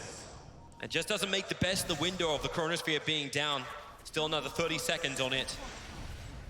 You're all right with that, though, if you're Beastcoast. Roshan is going to spawn in a minute. That's your win condition for the time being. For now, you're content to just out-farm, do your job, which is control this top shrine area. There's no way Alliance can possibly get behind you unless they do a path like that. You can see the circle drawn. That's the maneuver Hanskin wants for his team when this Roche spawns. It's like the only play, because otherwise, you're going to run up through this fortified high ground by where your shrine used to be. You will fight enemy heroes. There will be a target you do not want to attack, like the Omni, like the Wraith King, standing between you and that objective. You've got to try and find the back door, so to speak, into this engagement. Schofield is... It's fine to feel very confident. He's acting like he's got the entire Beastcoast team behind him. Lina is currently in the dire jungle, like doing her own farming. There's silver edges that need to be completed. Nico's gonna pick up his nullifier. This is huge, and they're gonna grab 2 bounties. Wait. Hello. Yeah, Ping comes out from 33. He's like, hey, can you please get us money? You may have some, but we do not. Yeah, you're the support. You do it. I gotta farm creeps, man. Is this just the efficiency? I get the Time War cast range so I can move faster from one camp to the other. Building towards the Satanic as the next item. K1's inside the base, by the way. Roshan is alive. Yep. It's cool for Beastcoast to apply a little pressure, force the Lions back to base. Now we'll run over to the pit. I think the courier's coming to check. Yeah, it's actually doing that. There's no items on this courier. It's just there to fly and say, yep, Roshan's up. Time to turn around Beastcoast. They have the vision advantage on the hill, and the Lions being drawn by Alliance, but they're right on top of a dire observer ward.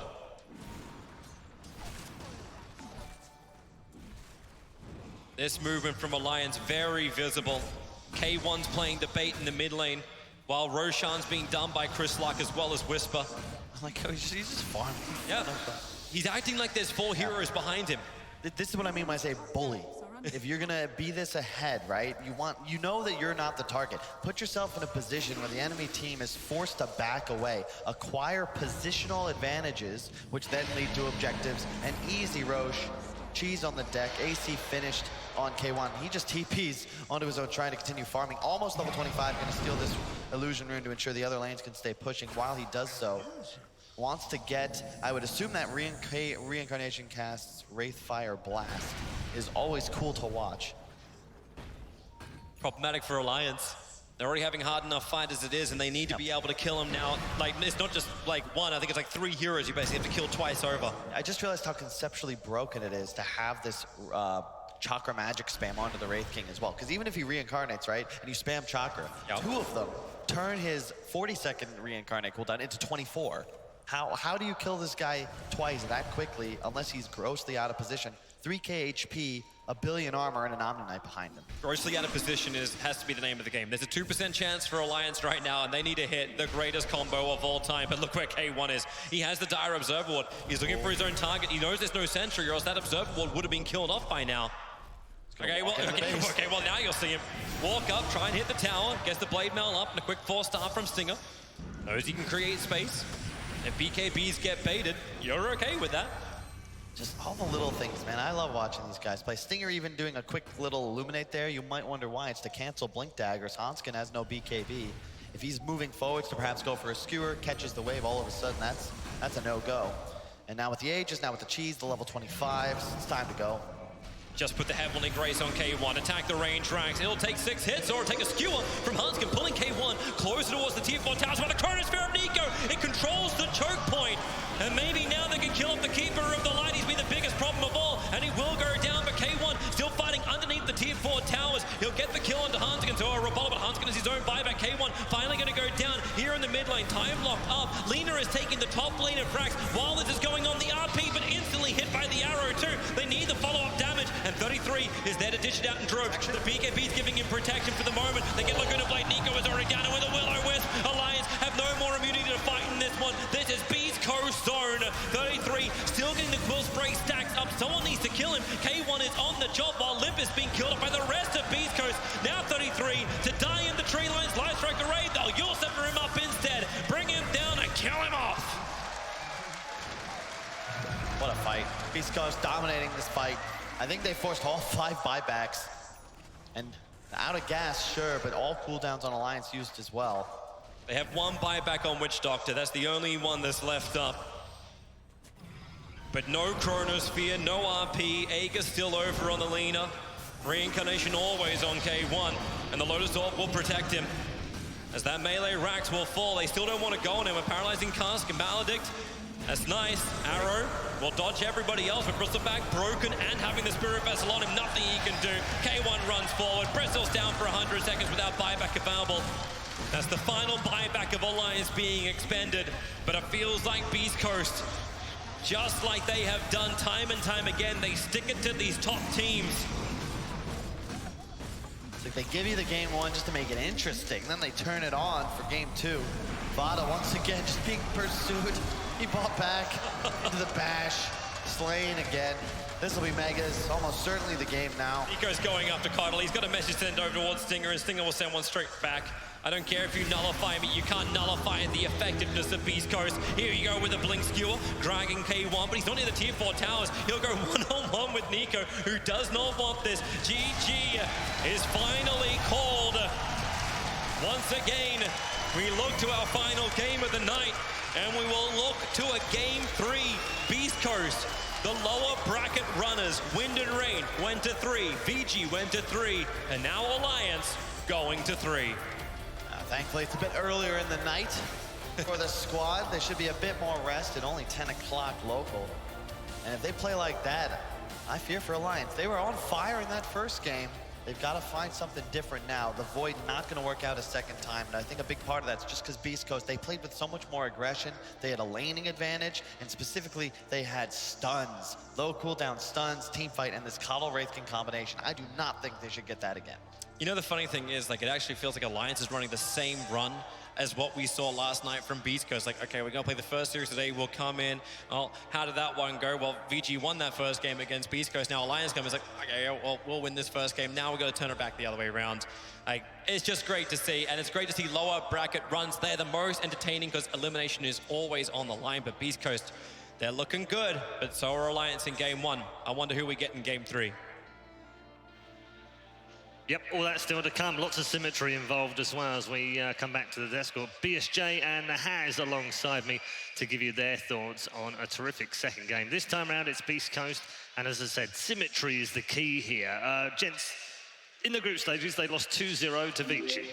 They then lost the first game in the lower bracket and then won 2-1.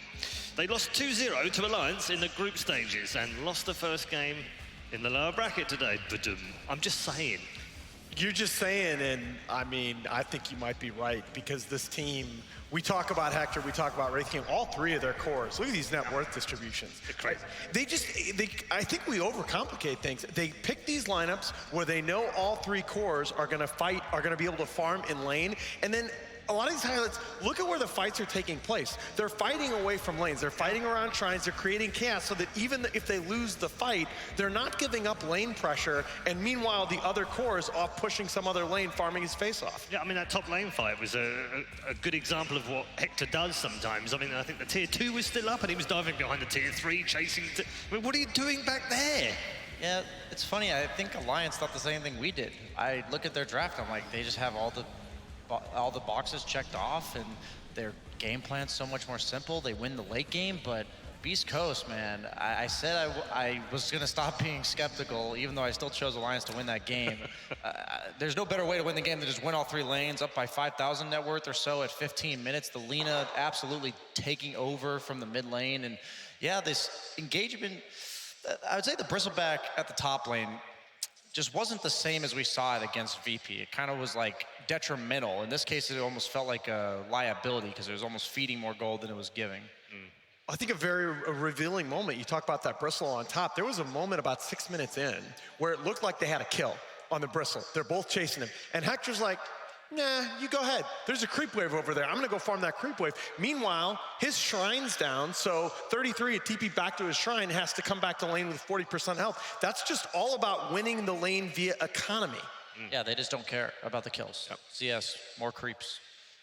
More creeps indeed. Talking to Bristol, I wonder if we've got anything over at the Weatherman station. Let's check in with Purge, shall we? Hey guys, there's a disappointing performance for the Bristleback in this game, and it was because of really good plays by Beastcoast. So let's take a look at those. What Bristol's trying to do is he's trying to head to the enemy side of the map when the second creep wave spawns, and he's trying to stack it with a follow-up creep. But what's happening is the Mirana and the Coddle have been forcing him away from their jungle. That way he can't get in position as quick. And the other problem is that Coddle's a whole 40 movement speed faster than Bristol is, so he hasn't even seen a creep yet, and he's already had to burn through almost 2 sets of tangos. He finds this creep wave here, Coddle's still slapping him, blinding light and pushing him to the right, and now he's moving over to get his stack up, waiting for the next creep wave spawn, which is coming just now. He pops his salve, but I don't think he thought he could make it all the way around in time, so he has to play around in this area rather than running away. And now finally he can go for his kills on the creep wave, and he does a lot of damage to Stinger here. Stinger body blocking a little bit, getting very low, but started a magic stick, so he helps to offset this. Nice range creep deny there. That's going to steal some of the experience that 3-3 wants. And at this point, he's basically used all of his regen except for one tango, so it makes more sense to suicide the tower. But the downside, that's a first blood for Coddle and basically another Boots, which is even more movement speed advantage over him. And now if you take a look at the map here, we see 3-3 drawing to say, I need to grab this creep wave, pull it to me. So they use Skewer on the Magnus to try to connect it, and they almost make it, but Stinger does this amazing blinding light to pull the neutrals in. That way the creep wave is no longer pulled. It gets pulled over to the small camp instead, which is now another problem. And get this, here comes another blinding light. That's pretty sick.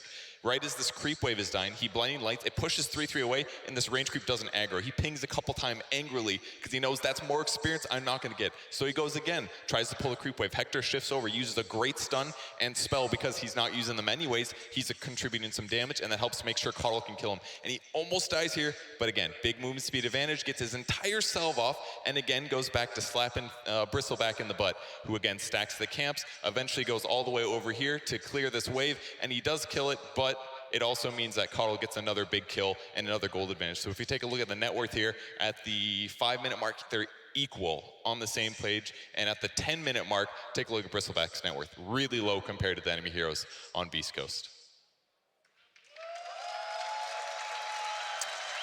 I'm just going to do that.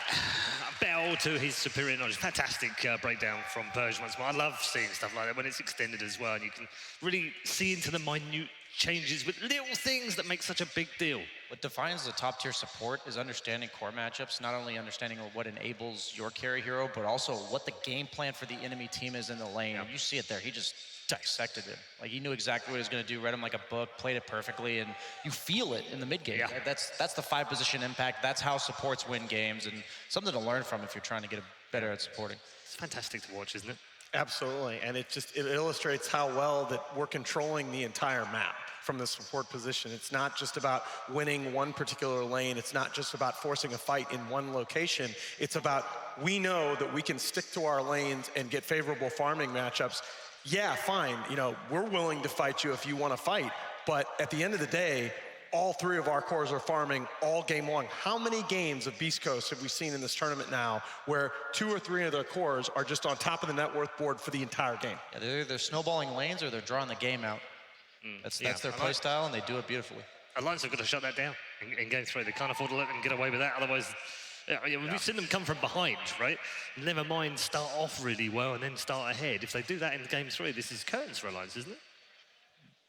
Beastcoast, man, I'm ready. I'm a believer, man. I'm a believer. We've converted him. Good. Finally got another man on the Beastcoast type train. We are going to come back with game 3 very shortly. Headed to a break right now, and also headed to catch up with Sir Action Slacks, who's been catching up with the fans. Hey guys, we're going to talk to some of the fans at ESL 1 Hamburg and see what's going on in the German Dota community. Let's go take a peek. What brings you guys out to Hamburg? Is it the beer, the Dota, or something else? Both. Both? Both. Which is more important, the beer or the Dota? Dotes! This man said the beer pack. Yeah, fantastic. Well, how you liking the bang sticks? These working out for you? Yes, it's working out really well. How you guys doing?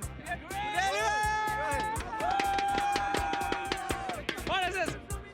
What? We come all the way from India for ESL! Yeah! Sir, who do you think's gonna win this bad boy?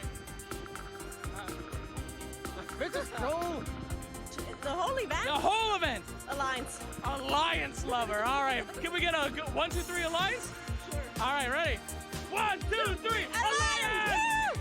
Ladies and gentlemen, we found Killer Pigeon. How you doing, buddy? Not too bad, buddy. How you doing? I'm here to enjoy some Dota. Woo! All right, good group stage, good casting, sir. Oh, thank you very much. You know, I caught a little bit of your action, a little bit of your content. How you feeling? Who's your favorite team here? I don't have favorites. They're all my children. Good answer. But definitely TNC. I can't disagree with that. They're definitely the most entertaining. Yes. I'm here to see TNC, actually. TNC? I think they played very well. Oh, what a Doritos and dip? Not just for you, man. Ah, German hospitality. Will you have one with me? Oh, with the cheese. All right, here we go. Oh, yeah. You're the best, man. How you enjoying the event? Oh, it's just great. It's just awesome in every way, I can tell you. It is so good. It seems like you're... Just enjoy it. Gentlemen, hello, are you enjoying the game? Of course, we enjoy the game every year. Fantastic. 6 years we are here. 6 years? Yeah. Oh my God, gentlemen, I love the props. Nice work. Thank you. That's my acronym. So. Our best friend cosplay girl here. Angelina, yeah. That's her work. For your work, can I get you guys to shake those things for us, please?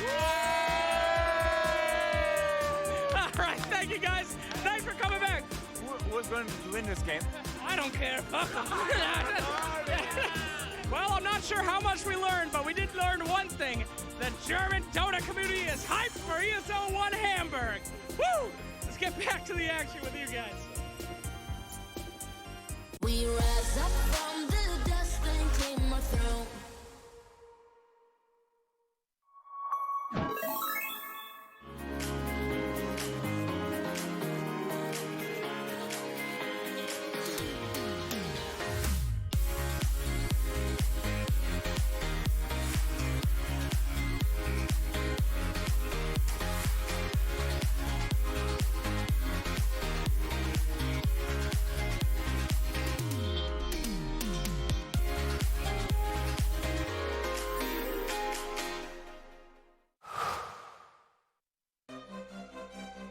At the highest level of play, there can be no compromises.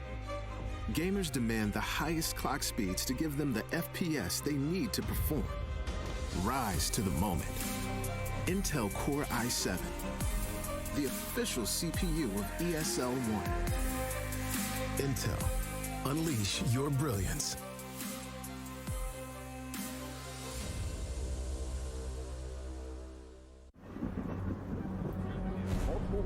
Have reported mysterious shadow sightings all around the city. According to experts, the origin of these shadows is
Game fuel. It's domination in a can.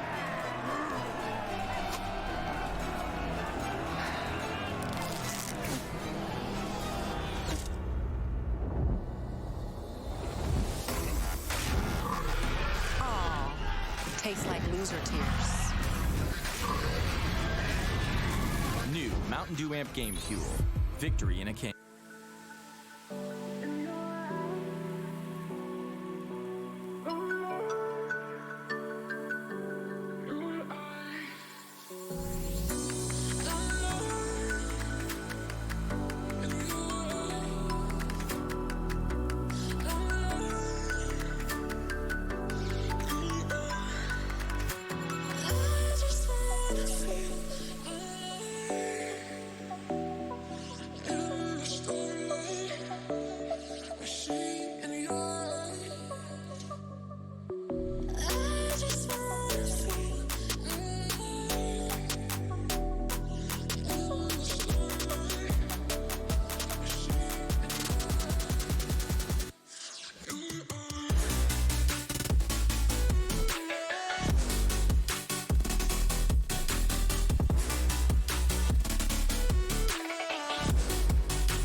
see the world.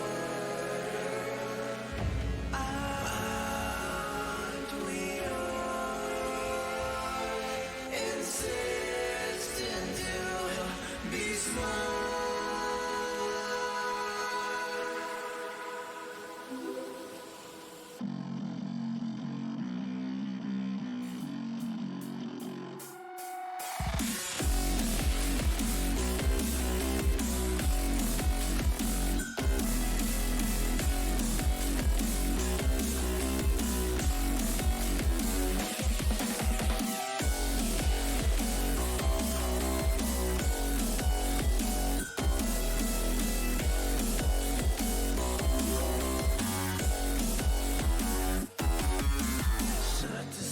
Subdivide. I'll show you how it's done. There's no sight, we go inside. The man is the one. You build your walls with faith in God. They never come around. Then wonder why we all defy the burden to be born. We're coming home with a mission to bring an end to a terrible land. We are here to your omission. We are many of one. We're coming home with a mission to tear you down from your undeserved throne. We can take your conviction. We are many of one. You may call it a virus, but we call it the antidote. It's an answer to silence. The future is here to revolt.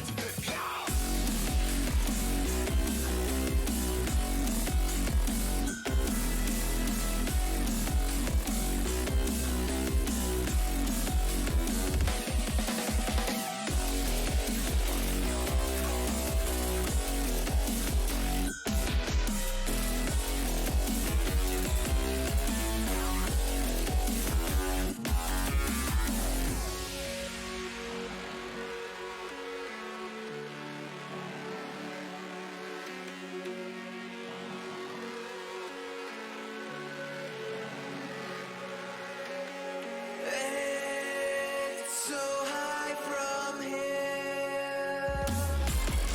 You can see the world. Aren't we all insistent to be smooth?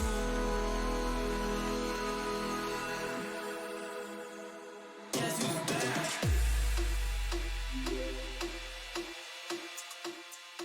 ESL 1 Hamburg is brought to you in part by Intel, Mercedes-Benz, Vodafone, DHL, Mountain Dew Amp Game Fuel, Aces Republic of Gamers, Hey Safeguard, Euronics, and Barclaycard Arena.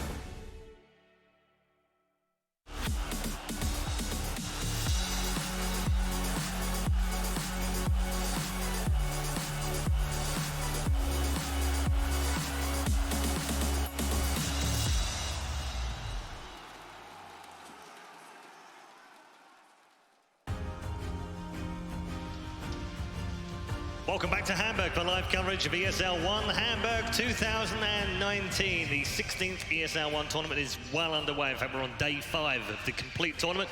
And right now, we're in game number 3 of the final series of the day. I can tell you the draft has started, so we're going to drop you right in there alongside me, BSJ and the Has, to give you their thoughts on this opening of the draft. And already, gents, we've got an Alchemist on one side and a Wraith King on the other side. I don't know what's more surprising, the Alchemist first pick or the Wraith King into Alchemist. For anyone unaware, if you have full Greevil's Greed, the first spawn of skeletons also give you the Greevil's Greed, so you get effectively over 500 gold bonus on the skeletons for killing the whole group of 8. We saw that at TI, right? Yeah, I mean, is this TI again? You're first picking Alchemist? I mean, this hero, we've seen have a lot of success at this tournament, but the nerfs matter. I love this pick, and I will tell you exactly why. I think last game, Alliance kind of over-adjusted to some of the scaling of Beast Coast, looking for that Wraith King Void combo, thinking, okay, I'm sorry, the Mag Void combo, thinking, okay, we're going to be able to go into the late game with a lead. I don't think Beast Coast is looking to go late game with most of their drafts. They're looking to dominate in that 30 to 40, 45-minute window where their two cores are just going to have this big farm lead. Alchemist takes a lot of that window away if he's not addressed in lane. This definitely puts pressure on Beast Coast to put the pedal to the metal like they did last game.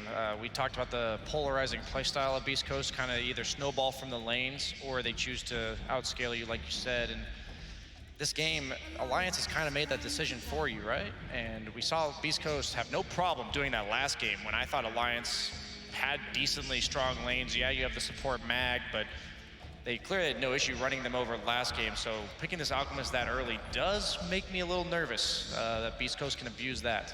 Just while we're in the second phase bans, I'm going to do one of those naughty things and ask the community to go and find me the last time you had a Jakiro banned in all 3 games of a best of 3. Challenge accepted at ESL Dota, hashtag ESL. This means the world Tell to us Paul. When the last series was. What? So this means the world to It does mean It is worth a lot of brownie points. I've never seen in my entire life. I've only been watching Dota 2 since 2013, and I've never seen Jakiro banned all 3 games in a best of 3 series ever. You can thank Fada, man. New favorite player or what? Easy. I mean, he used to play the hero. Okay, so there's a lot of directions these two drafts can go. I like both openings. As opposed to last game, I even insulted Beast Coast's opening, but this time around, you have not necessarily a lane duo, but you have like a mid-game combo duo. Once Wraith King has, it just makes the potency of his Wraithfire Blast that much better. And then they immediately respond with the Shadow Demon to prevent that, making it so Alchemist can play more aggressive, as we talked about on these cores when you're previously scared of these combinations that just burst you full. Nice bid, dude. You know, I think it's, when you're playing against a team like Beast Coast, you have to worry about what you're doing, not what they're doing. Alliance played their strat in game 1.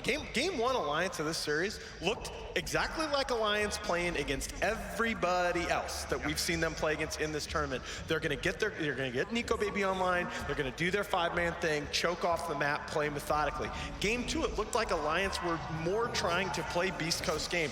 Wow. It's a great pick against the Alp, right? One of my favorite lane counters. Any heroes that just consistently run at you and then eventually pressure your tower are quite nice against the Alchemist. Also dealing physical damage. Yeah, I was gonna say it does leave these counters in the pool for Alliance that force the Bristleback to turn towards you. Axe already banned out. Legion is the #1 that comes to mind for me, as well as you, obviously here. I think this is a snap pick Legion. Like it plays so well against Bristle and Mirana. Yeah, exactly. It's a dispel for the Mirana. You love it with Alk. You're willing to put all your eggs in the Alk basket. You already banned out the AA. Beast Coast even took out Timbersoft for you, another hero that can cause Alk some serious issues. Yeah. It's just, wow. Almost surprising that they showed that core pick on the 3rd pick there. I think they could have held off until 4th pick for Beast Coast, maybe pick their 5 first. They have the Keeper of the Light, a hero that doesn't really have a reason to not make sense here too, as it did last game. It goes really well with the Wraith King, the AoE team fight, punishes heroes that get disrupted. You just place your abilities on top of them. But maybe the Legion Dispel just makes it that less enticing.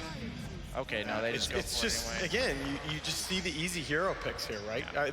This draft is a lot different from, I think, the previous 2, where these heroes are picking themselves. Okay. Oh man, I don't know that they're pivot back for the Void here, but I do like the Rubik suggestion. I think that's at least decent.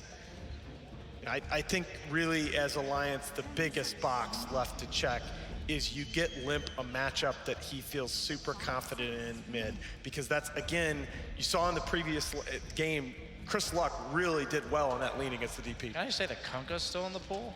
Yeah. Sure. And is that really that crazy? I mean, yeah, you have last pick counter. It's going to get triple banned, surely, if they don't. Gives you triple melee cores. Yeah, but they already banned out Timbersaw, so that's one of the heroes you'd normally have to ban. Right. Okay, so they go with the secure our safe lane route. Yes. They can like move into the Shadow Demon to the 4 position. The Undying matches up really nicely against the Bristleback. In game, it's really annoying to play heroes like Mirana with abilities like Arrow, Hook from Pudge. You just arrow the zombies rather than arrowing a hero. This is about as animated as I've seen Beastcoast during a draft, right? These guys are usually pretty chill, but it is pressure time for sure. The Kunkka is available still. For sure, the Kunkka, Lina. There are some heroes that are unheard of to still be available in this draft right now if you're in this tournament. And if you told me going into this 3rd game that Kunkka and Void would still be available, obviously not going to be a Void game because you see an Alchemist as well as a Wraith King, but the fact that those heroes are in the pool is just... Yeah, the fact that they've made it all the way through, and they're probably going to make it all the way through without being next. That's remarkable. These teams just don't care, right? They're doing what they think they do best, and that's the best thing you can do. You see teams do that all the time at TI. They just resort to their comfort zone. Other than the Undying, which I haven't played a huge amount of it, the Legion Commander is... That's a fantastic 33 hero. Oh, absolutely. We know they can play around, and the Alk is great. So it was all they were running them on early on. The first 6 games? First 6 out of 8 games of the tournament, they picked him Legion. I think it was mostly the 3rd pick too. Or first rounded even sometimes. Yeah, it's so stable for him, and again, it's just this tempo controlling hero. And I think Alliance are just saying, look, we know when Beastcoast is going to be trying to win the game, and unless they address our Alk early, our Alk is just going to be massive in that window. So they ban a DP, which we saw last time. It's a comfort pick, of course, for Limp as well. There is the option to ban a Void here, although it doesn't really fit either lineup, so I'd imagine they avoid banning that, but I guess they could ban the Gyro. SAP says they can ban the Gyro, and the OD's in there as well. Yeah, the OD ban is good here largely because you would not want to take it as Alliance, because then it would get lane countered by either the Pugna or the Sniper. I'm pretty sure you just pick, or you ban whatever you're planning to pick. Well, exactly. Right? So if you want the OD, you ban the Pugna, you pick the OD. Exactly. So they're going to ban the Tiny. Okay, Chris like Tiny, we've seen a fair amount of, and we know it's really good. I wonder whether they would play themselves, but that would be a lot of melee, wouldn't it? What do they plan to pick that would entice them to ban Tiny? Maybe take Dazzle? Here, I wouldn't mind a Dazzle. I want Dazzle mid. Yeah, it's a hero that doesn't get lane countered that easily. It pairs with the rest of Alliance's draft, kind of like all in on the Alchemist. They don't really deal with Dazzle that well on Beastcoast. So they may be looking at TA themselves, but then TA is very susceptible to the lane counter by Beastcoast. Okay, the Dazzle mid, great call. We've seen it. We've seen it from Alliance in this tournament. I love this hero. I think it's broken if given a good start. You get the low cooldown Greaves. That's usually what makes it broken. It makes effectively, I think, 22 seconds or something when you have max level ultimate. And let me tell you, Greaves are good enough without that cooldown reduction. And now, like, you just have all these buffs and saves for this Alchemist. And that's one of the few heroes in Dota right now, if not the best one, to just say, hey, we're going to have all these spells to save Alk. If you don't kill him, he's going to kill you. And we're going to make it as hard as possible to kill you. Or kill him, excuse me. So you can go Alina or Kunkka, and you can lane against the... Alina lanes against Dazzle just fine. They need a hero that either bursts the Dazzle or jumps the Dazzle. Queen of Pain, I like a lot as well. They have very little disable for her. I like Legion, or I like picking her into Legion even though she can purge the dagger. Legion Commander just doesn't want to deal with these mobile heroes. If you push the low disable angle, it's something like there's the Lina. There's the Lina. There you go. Right. Okay. No Earthshaker, no Morphin, by the way. Just saying. There are a lot of heroes that were. There was no Void either. The Void went all the way through without being picked or banned. Incredible. What a great draft at the end. It leaves me with the unfortunate question of putting you both on the spot, of saying, who's had the better draft? I don't even know if I want to predict with these two teams. I don't even know, but welcome to your job. I love Dazzle, man. I'm gonna give it to Dazzle. He's my Jakiro, you know. So I'll go with Alliance this game. All right. I think both teams got what they wanted out of this draft, and most importantly, I think Alliance is trying something that no other team, I haven't seen another team try against Beastcoast. I think they're going to try to dominate the part of the game where Beastcoast ordinarily wins, and I think it's going to work. I think, again, it is really on this Dazzle. I want to see like 13, 15-minute Guardian Greaves here, and I think they can win behind that. Okay. How important is this first 15 minutes for both teams? Oh, absolutely. It is the game. Yeah. If Alchemist has his items and so does Dazzle, they can't lose. All right, good stuff. Thank you very much, gents. Time to head into our third and final series, which means also rejoining our fantastic commentary team of Toby and Kyle.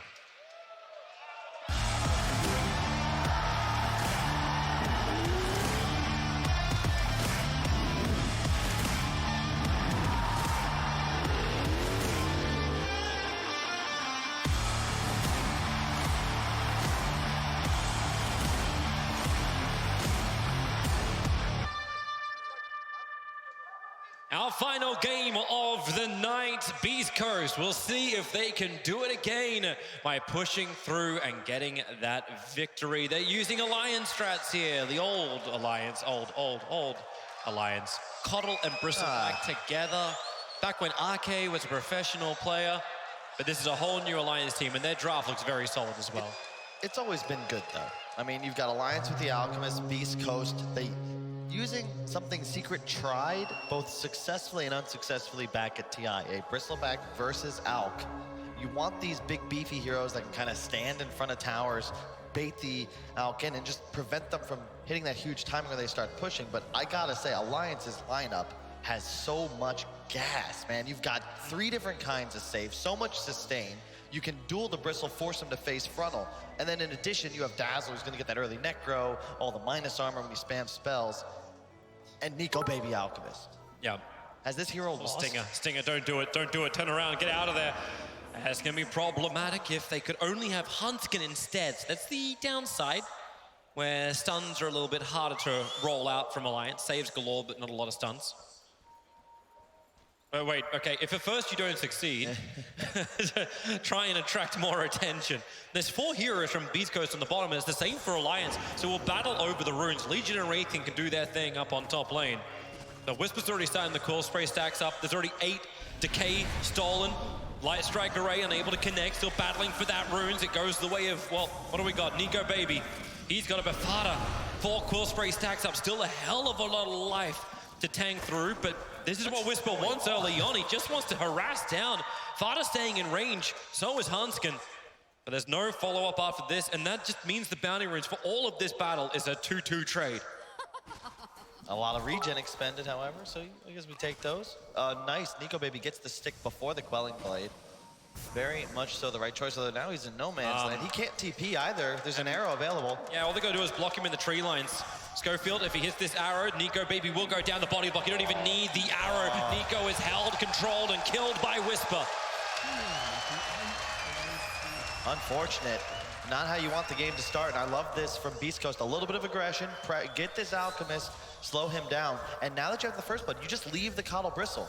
Sure, you can harass him bottom, but they're just gonna spam Chakra and Whisper's gonna push the wave. And this is meant to be when Alliance have advantage in the lane. Undying throughout this entire tournament is normally given that huge advantage in the laning phase. But they split themselves up. You can't push the wave, because Coddle will push it straight back up. And the advantage is the Stinger isn't level 2 yet. So Whisper doesn't have the Chakra, but he gets a lot of stick charges thanks to the spamming nature that is the Undying. But man, you lose the life and you pop the poison. And those stick charges won't save you. But hey, maybe he's just doing what he did in game 1. I need to banner again, guys. Can you kill me so I can come back? Except that was the other team. Yeah, I was gonna say, Toby. You're still with me, right, babe? Yeah, I'm still with you. Just wait for Phantasm Call to come out once again. Huntskin, oh, great block by Stinger. Locks him in the tree line. He has to cut free. Managed to have himself a tango. I think that was instant. Did Fada actually hand that to him? Either way, he managed to break free. And Fada is definitely staying up in the face of the Bristleback, keeping him as low on HP as possible. Now Chakra. Chakra magic is working its magic. 10 stick already as well. He's just gonna, this is how it goes, Toby. You just keep spamming this wave. This is actually make it more efficient because stick charges after the Undying removes his life. He's just able to stick up to full health. Huntskin, man, he's really keeping up with the poison. There's 5 stacks on Whisper. Still Chakra. Fada will get killed off by the base attack of Stinger. I kind of want to start looking at other lanes, but I just can't take my eyes off it. And mid is a trade completely. Top lane's going to be much the same. This is where the action's going to happen. And we've seen how many, like Alchemist, it's so important that you apply pressure. It's not about the gold, it's about the XP, right? The more levels you get in Goo and Grievous Greed, the more easily you're able to farm the jungle, the more efficient every last it is. If you keep Nico Baby suffering down here, yeah, sure, he'll get free farm, but it doesn't matter. Huntskin, where do you want to go?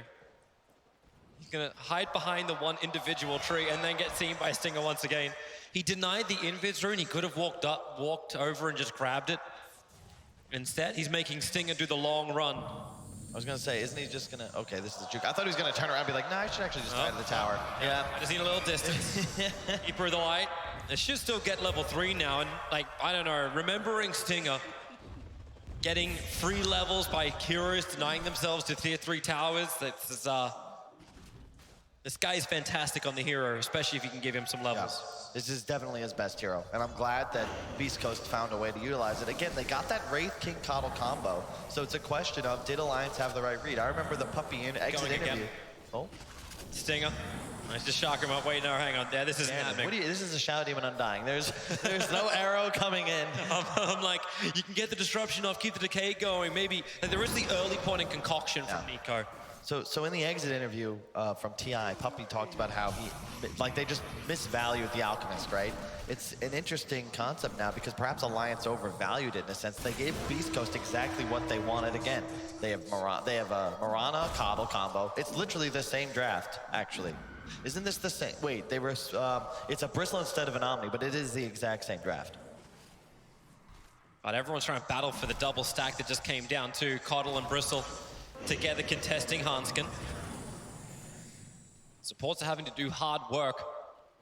The advantage is, of course, there is an Alchemist over on Alliance, but I want to keep my eye also very closely on that net worth. How far ahead does Alchemist get? When he got only 1 point up in Grievel's Greed, it feels like his timing's going to be a little bit slower. He's only 200 in front of K1 at the moment, who's always having extra support, because Mirana's been on this top lane, pulling the creep wave back. That's why K1's actually going to hit level 5 before the Legion.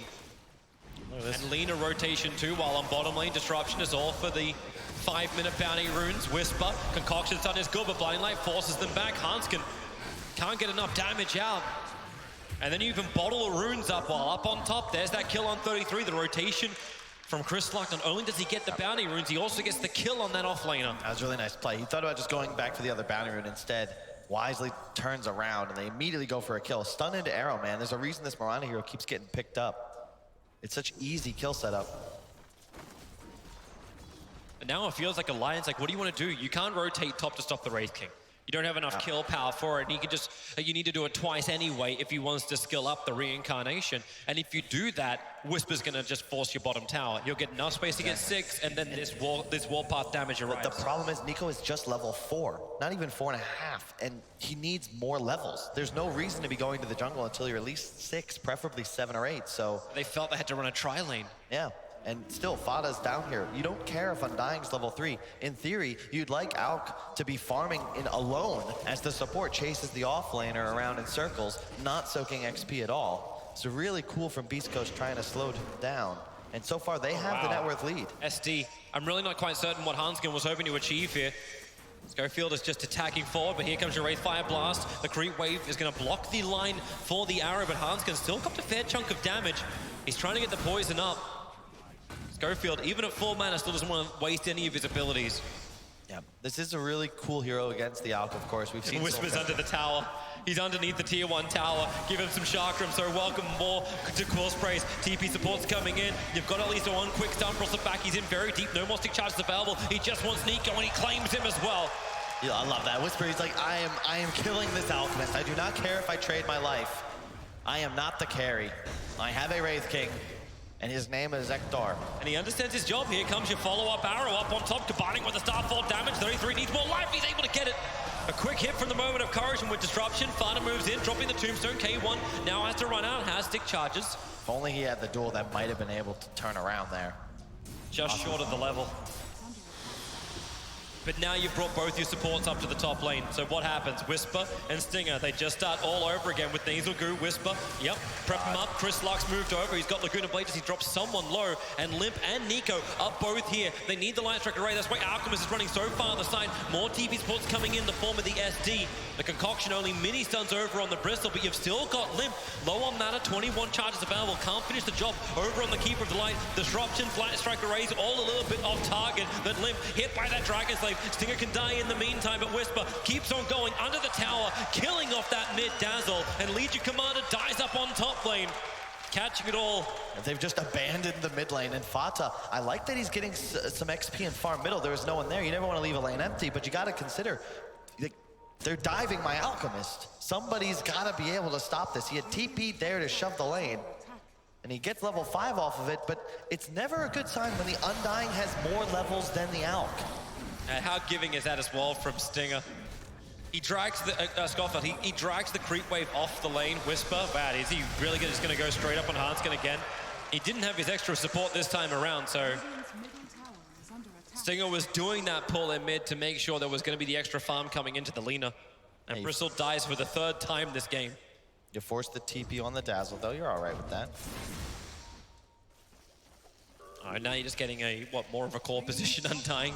Alchemist has gone bush. Nice Observer Ward from both sides. Light Strike Array going to be off target from Chris Luck. Hanskin very low on life. Laguna Blade just making sure he's going to go down, and Limp has to do it hard. Underneath the tower, Light Strike Array will connect. The arrow flies forward as well. Combining with the Illuminate, Cotter will end up going down. But the sacrifice is worth it if Limp dies. But Fada arriving with the double damage room. That Undying minion making it difficult to get away. And the Decay will finish the job. Only level 1. Dude, it's enough. Quick con, the Alliance draft has a ton of cool synergy with the Dazzle Q, right? Zombies will keep reapplying the poison. We saw there, the Shadow Demon Illusions, just a Q on top of Stinger, continuously getting auto-attacked. It's so much damage output. You can see it right here. Soul Catcher, Limp throws out the Q after a little heal bomb. Stinger's just dead now, because these illusions keep popping that poison. Limp, nice stun under tower. Chris Luck, combining with the Schofield arrow, he is everywhere right now. And I love that they're just continuously pressuring this bottom lane. Do not give Nico Baby a safe spot on the map. He will come top now. Oh, Moonlight Shadow, they want to come up. Yep. Overwhelming odds throwing down. 33 well aware what's going on. It's a good Observe Ward on the hill, but they don't have their own detection. Legion Commander just runs in the middle of 3. Please go on me, but they don't. They go towards Dazzle. Defensive disruption, able to save him, while the dual victory goes the way of 33. Beastcoast thought they were being the aggressors. A blinding light can't create enough space. Schofield, he will go down even with the 9 stick charges. They just use the Shadow Wave physical damage. Sick play from 3-3, immediately going straight to the Lina. He was not able to get, Fairy Fire, nothing off. As soon as he sees him pop out, just immediate duel. And then Nico Baby, that early point and stun paying off. They do change their lanes up now. So Hand of Midas Wraith King is on the bottom lane. Yep. The second the movement came, they just changed it up. Stinger will just counter push the top wave. But they've successfully slowed down Nico. It's 11 minutes in, typically around the time you want a Radiance. He's at 2,200 gold. Smart TP, duel on cooldown. They wouldn't have had the stun available. Yeah, we can check out once again. Look at this 3-3, the stun whiffs, and then boom, turn around, gets the rune, immediate duel. If they actually managed to get that last attack into Hanskin, like if one other person attacked Hanskin, the defensive disruption wouldn't have existed. And that's who the Light Strike Array did connect on. Oh, mid, they got a purge off. Oh, that's gonna be huge, but Hanskin Laguna bladed up, and here we go, duel it up again. Beautiful. Nice TP from 3-3. Hanskin with the purge, forces Chris Luck, who once again, this guy's name is aggression, and occasionally he gets punished for it. At least once or twice a game, really. Fortunately, giving away the damage there to 3-3. Bottom though, Hector pushing bottom with the skeletons, cutting the wave. This will be a tower. Nico Baby farming the dream location of the map, had some stacks and gets the ideal spawn. Love those golems when you're now. It's plus 32 per. Especially when he's those little ones. Especially when he's got enough levels to get 4 points in greed. But his Radiance timing, I'm interested to see how fast he can still get it up. Limp's on the run. Schofield and Whisper, they're gonna body block him up. There's a quick poison touch. They're gonna be extra support. Hanskin as well as Fada. They are arriving, and Schofield comes a lot of damage from that creep wave. Disruption, Whisper needs to be able to retreat. Schofield, he stayed too long. Gets soul ripped down by Fada, and they have the purge available. Whisper, real trouble up the tier 1 town. Duel available, but Stinger tries to create space. The Will-O-Wisp catching 3 with the blinding light. They don't have the easy damage, but it won't matter. Hanskin still finishes the job with the poison. And they keep the Legion Commander here. More support arriving. Chris Luck turns his attention towards Fada. He's got a lot of kills. Fada's worth some good money. But Limp is right behind him. And they actually just keep going. Killing off Stinger. K1 able to get the stun off. Give him a secondary one. It comes off cooldown right now. But on the dual side, Chris Luck goes down to 33. And Fada just stands his ground. He's got so much life, almost 1,400 to work with. And while this is happening, Nico is taking the tier 1 tower in mid lane, not just the farm as well. Dude, it is, I love this max soul rip from Fada. There's no way that you expect that if you're Schofield. That's why he dies. 43 damage or heal per unit times 11 max. And wow, they get another support kill. There's so much heal now. You've got a disrupt from the SD, sure, but you've got now the maxed out heal on 3-3, who also did max out his heal ability. Dazzle's done the same. Undying's done the same. You've got so much sustain now as 3 Alliance heroes hit the top 4 net worth, and that was so much space. All of a sudden, Nico's got a Relic and Root. As soon as he finishes Radiance, we've seen how fast Alex can look to start farming. He needs 200 gold. The Radiance recipe's in the backpack, so he just needs to grab that. What a happy day for him. You got a Medallion of Courage flying out as well to the Legion. They're getting a lot more things to answer the Bristleback if he does want to run forward. Not to mention the fact that Beastcoast, because they're not keeping up the same tempo, the Alchemist will just do Alchemist things. He's not behind, he's still ahead. And Beastcoast unable to really contest the farming areas of Nico. Radiance on the way, as soon as he picks it up. And we'll have to wait and see, right? Is Alchemist that broken, right? March said more for Earthshaker was still the worst. Up on top, support needs to arrive. The arrow not being thrown out by Schofield. In fact, 33 just burns the duel. Hanskin, as well as Farder in the neighborhood. That's the first duel that doesn't really get a victory, but Stinger goes down limp. Just did it solo. And the extra help from the Purge. Bristleback still on the run out of here, but man, that double damage Dazzle working with Hanskin. Now turning attention towards Whisper, slow him down with the poison. One more attack that may be able to do it, even with the back behind him. They're watching the cool spray stacks, but there's that damage from, okay, Farder. That was unneeded, but you'll take the kill anyway. Not bad, not bad. Alliance, man, they have found their form. Didn't look great for them at the start, but they're suddenly just team fighting. And Beastcoast, if they're anything, they're battlers, and they keep trying to engage. Chris Lucardi with 3 deaths. He has fallen off hard in the net worth department. 3-3 already with a bunch of dual damage, rushing that Solar Crest. And Bristleback, man, the issue I'm having with the build right now, he's going double Bracer into Hood, but no armor on the hero. He's getting aggro Medallion, the minus armor from Dazzle. He's running around with like less than 0 against a bunch of hard right-click. Mech finished on the Dazzle. The name of the game is Sustained for Alliance. I think they want to go again. Bristleback's hung out a little too long. Legion Commander pressed the attack. Duel turns the Bristleback right into it. Man, that damage from Limp. Yep, aggro Medallion once again. Yes. Beastcoast want to find a rebuttal. They look to the mid. The Will-O-Wisp pulling back in Nico, baby. Leaning for the Yule Step to Light Strike Array, but Hanskin's already here. The arrow will connect, but defensive disruption from Hanskin will protect his core. And everyone else on the run, that Soul Rip almost killing Stinger once again. And a jump forward from 33. The dust already being popped on Schofield. Had nowhere to hide. And Alliance look towards the tier 1 tower in mid lane. They are rolling, Toby. I think they've had the last 8 kills on map.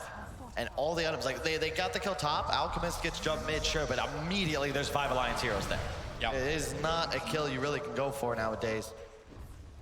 Especially if Alliance aren't napping. They are certainly awake right now. Really felt like Beastcoast needed to get more out of that Lena when she hit her timing. You get the Yule Scepter, you want to instantly find a kill, but that sustain you were mentioning from Alliance, it's just too strong. Yep. And if you're already struggling with this now, like a long drawn out fight, normally it's pretty good for a Bristleback as well as for a Wraith King. It's taking some time. I actually thought K1 already had the Radiance recipe too, but it seems like he's only got the Relic. I must have been looking the wrong way. It was Nico who's already finished it up. He's got it now, but in the time it took him to finish that, the Alchemist finished his BKB. And now you've got a couple extra points of concoction. You're ready to rock and roll. You can really just shove down mid. He even went for the attack speed talent over the stun cooldown. I think that's because Alliance, they're going to look to win this game fast. We're going to find K1. Let's make a couple of copies. Radiance was up. Hellfire Blast goes towards the SD, but Hanskin just purges up the Wraith. Remember, they're going to get through him twice. And there's number 1, duel in the back lines with the arrow. It stuns over on 33, so no duel victory. And maybe the Bristleback can get his stick charges off and get himself away from the fight. They've already lost the Legion Commander Alliance. As BC, they start to rally, but Nico is online, and Nico is BKB'd. Looking for his next target, the Beastcoast. They scramble to the wind. I'm telling you, this Max Solar from Fada is putting in so much work. It's the only reason he's still alive. He got like 2 off on himself. Max units always around him because there's just so much chaos. There's always these skeletons, the zombies, illusions, and 10 heroes. They have the damage to kill off Schofield before he can complete his TP. Great TP from the SD going towards the shrine. Hanskin just cutting him off with the pass. And the issue right now with Beastcoast, they have no method of getting onto the back lines. You need to get Hanskin, you need to get Limp, but you're forced to fight through the melee here. As we can see this fight break out. The tombstone goes down immediately, sure, but the amount of damage, again, Fada, look at this sword, pow. Like 30% of his HP pool done. Nice arrow, sure. They're gonna be able to finish off 3-3, but they do get Whisper in return. No, actually, Nico, I love this. He actually just ditches him, going up for the more high-value targets up top. 3 shots, the Wraith King. That's about as much of a smile as you'll get out of Limp in the middle of a game, let me tell you. Once if they win it, he'll be cheery, but in the moment, always focused. Looks like they're just clenching the molars. Alliance start Roshan. Greaves is the new item for this fight for Alliance. And Stinger's trying to have a look around. And you're feeling like there's an observer ward, and there is. Roshan stunned up by the arrow. At this point, Schofield actually helping. He's got Moonlight Shadow. There's already sentries down everywhere, but the Will-O-Wisp pulls him outside of the pit lead. The blinding light. Roshan killed by Raid. 80s more. Snatched out by Schofield. He'll have it broken almost instantly. As he's looking for the battle up towards the north. We'll see how far this Mirana can get out. No, she can't. Yeah. Cooled up instantly. Bristleback has been forcing the bottom lane while this is happening, so at least Alliance, we forced a retreat and clean up the mess, but hey, that just means more money for Nico. He's got BKB Radiance, and I'm seeing a Blink Dagger coming on the Courier. I like it. You don't have much initiation on the side of Alliance, but you do have a hell of a lot of get-out-of-jail-free cards. Nico just wants to go. He will always have allies nearby that have a save mechanic, because effectively all of them do. They just lack initiation. Now he can dive forwards, find the Coddle, find the Lina, find the Mirana. Boom, that's going to be a kill. 33 has to wait a little longer if he wanted that initiation on Chris Luck. Does not have duel available. Has a lot of extra damage, plus 58 for him so far. And they're wrapping around the bottom. Chris Luck does not want to come over. Duel's off cooldown now. He wants the 20-minute bounty room, but he knows it's not really safe. And, well, 33 saw him. You'll dive a tier 1 town for this one. Overwhelming odds. Needs to press the attack, or he's going to blink concoction in from Nico. And now you do it the old-fashioned way. Walk up and kill him. A few too many deaths for Chris Luck this game. All 4, effectively just him by himself. You can even see really cool play in the pit. Schofield almost gets the last hit. Is that? What was it that killed Roche? It might have been the zombie. Boy, that's so little damage. Feel a little cut if that's the way it worked out. And I like this. Yeah, Nico's next item. He was thinking about Abyssal. Might just be the heart. And the concern for Beastcoast, no armor items to deal with this massive minus from the acid spray, you got solar. You got Plate Mail and Bristleback, but it doesn't feel like it's enough. This is a nice little invis rune from Keeper of the Light. Just no medallion. They still don't have a solar crest up on Schofield to help deal with that mass regen. No Vlads, no AC. It's a difficult game. And Coddle, get out of there. He's underneath the Observer Ward sentry. Oh the invis room was allowing him protection, but didn't realize he was just in the undetected area. Another dual victory, and Whisper perched up, catched up. Limp's going to arrive. They get the poison off on him. TP. It's not possible. Not while Hanskin has held the disruption. So Whisper knows he must stand and fight. He must do as much damage as possible. But with the Greaves, Limp just keeps them alive for all eternity. And Alliance is still looking to fight once again. They're not giving up this jungle control on the south. They're playing so well right now, Toby. Even though the CS on these 2 big carries are even, the view was between the 2 of them. It makes sense in this decisive game 3 they'd be the top dogs on the net worth, but it's the same CS, but Alchemist has like 7K more net worth. That whole advantage is on Nico. He's gonna have a bonus heart and blink dagger up on the Wraith King. That is so impactful on 3-3. Don't tell me I'll find another duel, man. You're 22 minutes in. How is this really possible? The gold per minute is 880 at the moment for Alchemist. Yeah, he's got heart. He has a heart. He has a heart. Radiance was 1350. Blink BKB by 18. Heart by 22. This is the speed of Dota. This was the first pick hero for the entire game. And we can see why. Yeah, and he went for all, it's crazy. I actually haven't seen enough do this. He went for all the damage talents. Typically you see the concoction cooldown into health, but because he has so much save behind him, he can just go for the attack speed and damage. And it makes sense, right? Like you're gonna just hit buildings trust your team to keep you alive, and here they come. Yep, High Striker Ray will connect. We'll see how much damage they've got. There is an Aghanim Scepter freshly over on Chris Lux. There's some good burst damage, but they need to keep the damage coming in or else that Arse is going to trigger off. K1 knows he needs to go to the front line, but another disruption from Hanskin, making it difficult. Oh my god, Wraith King. The Soul Rip is just destroying him. He can't move away. The Undead actually fighting their own king. Vana is in pretty deep. Laguna Blade will pop up, but the damage is so negligible. Chris Lux dead with no buyback because he bought that Aghanim Scepter. Alliance may just think they can try and force the buyback, but they know they can take this bottom lane of Rax. Yeah, the Skeletons were top for a while. They've despawned now. Schofield's still trying to push his advantage here. Trying to hit the tier 3 tower. That's a Mirana. Can do almost no damage. Nico ready once again. Blink Dagger coming off cooldown. Concoction flies forward to Stinger. Loses half life just from the Concoction. That's a Rax. It is. Mirana did 1/4 damage to that top tier 3 tower. But what's been lost? Legion looking for the duel, hoping to turn the Bristle back around.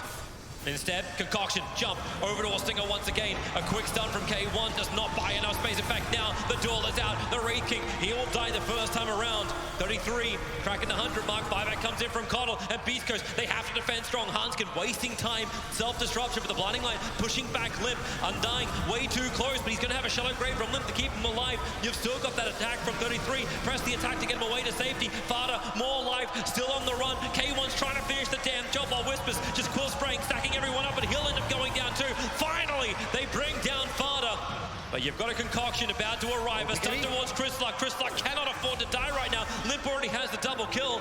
And Nico is turning his attention over towards Whisper, who's chasing down 33 around the tree line. Observer and Sentry are in favor of Alliance. That's why they can just play around this Bristleback and depart. Nico's spatial awareness is so good. Like, it's so tough to break down the middle of a game, but you can even see there. Sure, he could chase Chris Luck. Maybe he gets that kill, or maybe he just catches a stun and goes wanting. He saves his LC just by moving backwards. He just has this like 360 view of a fight. Always in the right place at the right time. Great job from Limp as well, just helping keep his team alive. Felt like they could have got punished a lot harder there. In the end, who'd they lose? Fada? Was it really just Fada? They lost Fada. I think they lost an extra support as well. Hanskin, yeah, that's it. Yep. You're fine with that. And this itemization from the squad is really starting to pay dividends. Even Fada with the casual buckler, just for that extra +2. Only thing missing now is a Vlad's. At some point, I'm sure someone will pick it up. The Greaves are as well. So strong here, and you got a BKB up on K1 as we saw there, but he's not going for his typical like raw damage build. All right, Chris, what have you got to show us up on top lane? Light Striker Ray able to connect, Arrow, as they're not even throwing. They don't even feel like they have a chance. And that AC, that's the big timing for Alliance to go high ground once again. Keep discussing armor is important. That represents a 10 swing. He's 300 gold away from completing this. The only thing that's slowing him down is the fact the Courier is currently delivering a Lotus Orb to 33. There's just too many items in the hands of Alliance. They're surrounding Nico. And Lina, she's just cutting the wave. That's all she can do. She's just cutting the wave. Greaves, casual buckler, solar crest, AC. In comparison, this Beastcoast lineup, absolutely 0 team fight items. But Bristleback's starting to get his own as well, like because he's had the bottom lane, so this will be a Lotus Orb that's also available for himself. Yep. Even went for the cleave, all in on the damage talents is Nico. Silver Edge from K1. All right, this is his way to close the distance as she put the Blade Mail on cooldown. Alchemist, the Willow Wisper's there, catching out 3K1, just walks at the back lines. Who's he looking for? He's looking for the Shadow Demon. He wants Hanskin deleted off this map right now, and Hanskin, K1, hasn't finished the job yet. Limp's still even holding his Shallow Grave. The leap forward is now the Shallow Grave hits at the very last moment, while Lina and Cole are already pushing up the daisies. Hanskin will finally go down, but all this committal, this new item and his buyback, all committed to kill off an SD who just buys back into the fight. The duel is down, the arrow flies forward, trying to create some space, but just to reveal Schofield. But remember where they want to go. They want to find kills. Bristleback over in the trees. Buff up Nico. Get in front of Whisper. A triple kill for Nico. This really feels like the game. No buybacks from the 4 Beastcoast players. And they're pinging mid-wave. That's the one they have closest to the enemy base because Schofield recognizing, look, I can't actually fight this, but I can maybe get the creeps here. Uses all 3 leaps to try and escape for now. Hanskin did buy back for this fight. They're gonna cut mid, like the play, and dude, Bristle went to negative armor. It's 30 minutes into the game, that can't be happening. Schofield, this is, if that arrow connected, he probably would have killed off Hanskin and got himself a dieback. Got creeps in the base. He used his last Spirit Vessel to attempt that blinding light, and the blast from Stinger slow things up. But a 35-second window before Beastcoast will have 5 players left alive. Double light strike array, more slow factors from Beastcoast. And they've even fortify. It keeps the creep wave alive in the mid to help try and push it back. Where Schofield continues to drag the creep wave the opposite direction, but while that mid is there, it's in range. There's no backdoor protection. In fact, Nico will turn around and say, let's give it a nudge. Everyone's gonna be up in just a moment on Beastcoast. They don't have the Coddle ult just yet, however, 10 seconds to go. Creep wave arrived in bottom as well as mid, so still no backdoor protection. Well, when they see Wraith King, they know he's coming. Do they have detection? Yes, they do. They put down the sentry. Quick duel. Uh-oh. There's plus 156 now on the Legion Commander. Concoction jumping forward. Crystalluck really caught out by Nico. No buyback from him, and now they can focus on K1. The Will-O-Wisp trying to create some problems. They are pulled in quickly, but K1 losing life so quickly. Fighters tipping him as he's walking back into the base, trying to escape from the rest of Alliance. You know they're feeling good about this, especially when K1's dead for over a minute. This is the game. They're dead, so far in the grave. There is no way the Beastcoast can hold their base, and Alliance are fountain farming Beastcoast. They want to advance forward. Beastcoast have put up a valiant effort going through this lower bracket, but their back is literally against the wall. That's it. What a play. Beastcoast, I know you've had some incredible comebacks thus far, but with 5 dead, your entire base destroyed, you'll need some special kind of magic to take this one as Alliance. Even Meme hammering it up now for Limp. They're gonna finally finish this job. They look to the tier 4 towers. Beastcoast will try and have some fun. And the last bit. A hell of a performance, but the ride comes to a close. One of those drafts from Alliance, and if you get that momentum, there's just no stopping the train when it starts to roll. They played so well. Oh, the double concoction. We're gonna end this in style. Can they beat the GG call? No, they can't. Alliance 41-14. The last kill count. It took half an hour. But Alliance will push their way through this lower bracket. Their run being started by TNC, the team that reached the grand final, and Alliance trying to keep their hopes alive to get into that grand final and play for the title, coming off the back of their win just last week. They were tired, and maybe they're all rested up now. Things are starting to work. Hey, everybody wants to play on Championship Sunday. Again, kudos to Beastcoast. They played incredibly the entire tournament. For Alliance, they had something special.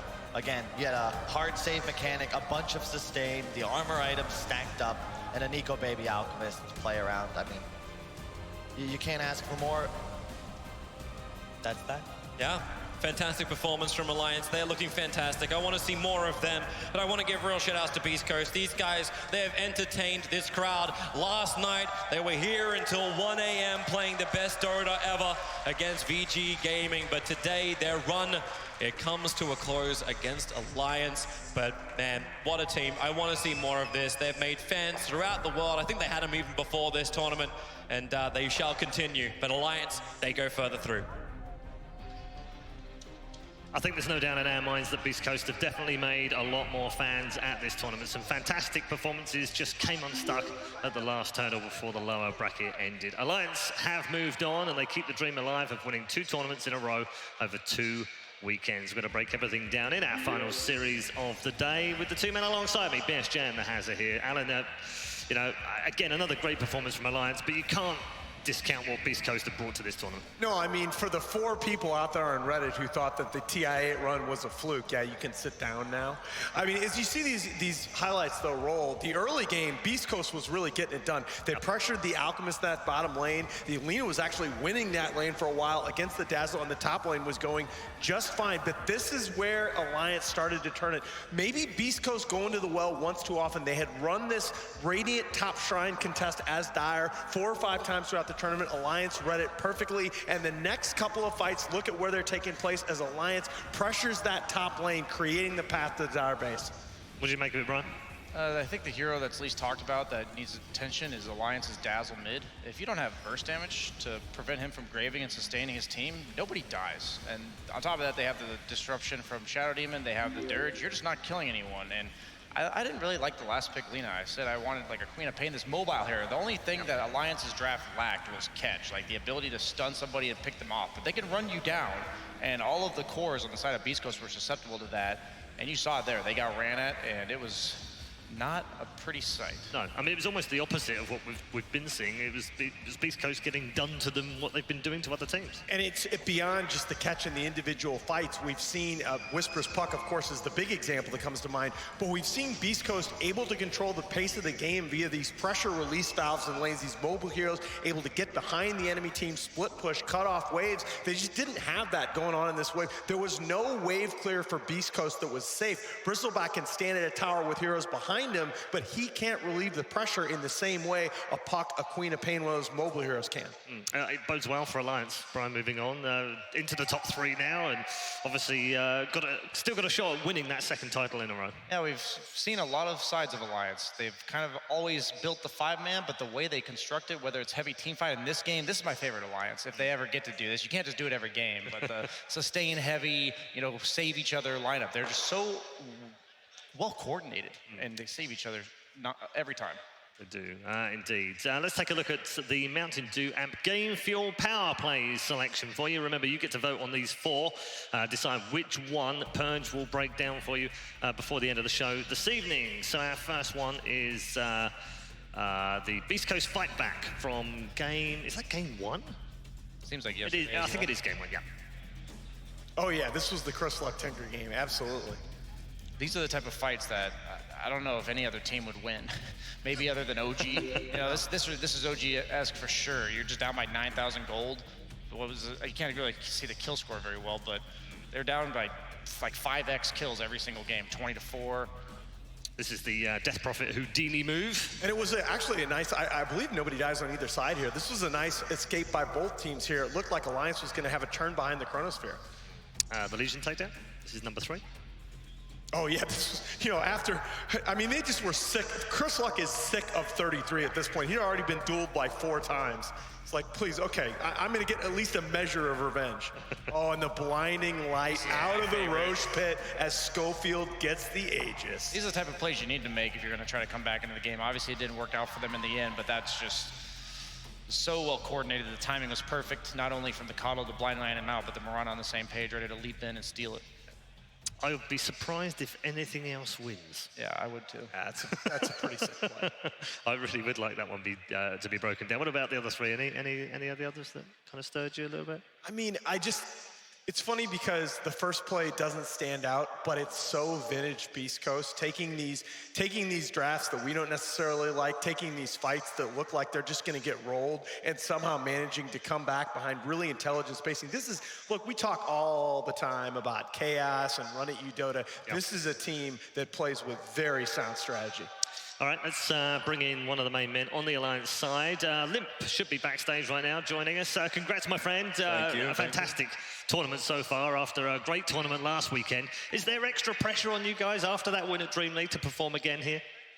No, I don't see why we should have. It's just practice before the major. That's all it is. Okay, I think that's a nice mental mind frame to go into the tournament. How hard was it to beat Beastcoast? They've been one of those comeback teams all week, it seems. I would say it was fairly difficult. The second game was extremely hard, I would say. They played very well, but we kind of just got our drafts in game 1 and 3 and just played our game. I've got BSJ alongside Nahaz. I'm sure you've got questions, gents. Congratulations, man, on a great series. So happy to be seeing you guys play tomorrow. I asked a similar question to your teammate 33. Nico Baby is the talk of the town right now. Everybody rating him as I want to talk about him, man. Come on. Hey, come on, man. I want to ask you, though, how is it playing as under Fata as a captain? We've not seen him in that role in the past. It's been really nice so far, I would say. He's adapted, I have to say, I guess. Playing 5 and captaining at the same time, he's been doing very well. I would ask, after playing with Complexity for a few years in the NA region, then come back to the EU region and finding a lot of success now, you know, what do you have to say to the NA region, you know, make us feel better? Not much. I'm done with NA. That's all I have to say. I'm back to Sweden. I guess I'll just have to take... All right, I'm going to let you go and get some rest and come back fresh for tomorrow. Good luck against your team against... who are you playing in the low bracket? Gambit. Gambit. Are you all ready for him? If I'm ready? Yeah. Of course. All right, okay. I'm just checking. Good news, by the way, Limp. You get an extra hour in bed tonight. Extra? An extra hour. Extra an hour? Yep. Why? Because the clocks go back. Oh. See? I'm just a man that's giving joy out tonight. That's beautiful. Well done. We'll see you tomorrow. All right, see ya. There's Limp from Alliance having cracked the winning code, I guess, because no one else has been able to beat Beastcoast in the bracket game so far, but they found the formula. I don't even know what that formula is necessarily. But I know what they're doing, but what to beat Beastcoast, you know, I guess just do what you're doing better than they would doing what they're doing. Yeah. That was the face of the man that had really did have a 20 in his confidence in that series, and I love to see it. He and Hoskin delivering. I gotta say though, that was not many people will get this reference, but that was like Global.TEC Dota in 2019, the stacking armor strat minus armor strat, and it really did overwhelm the damage output of Beastcoast as the game went on. I absolutely love it. Hold some more thoughts. We'll come back with our two members on the panel in just a moment. Let's check in with another member of our broadcast team for the final time in terms of the match itself and find out what Purge has for us. Hey, you guys. The laning stage went really good for Alliance this game, and the 9-minute mark here, the Lina and the Coddle rotating to the top boundary rune set to try to take advantage of, so the Alchemist doesn't get that, but they got spotted.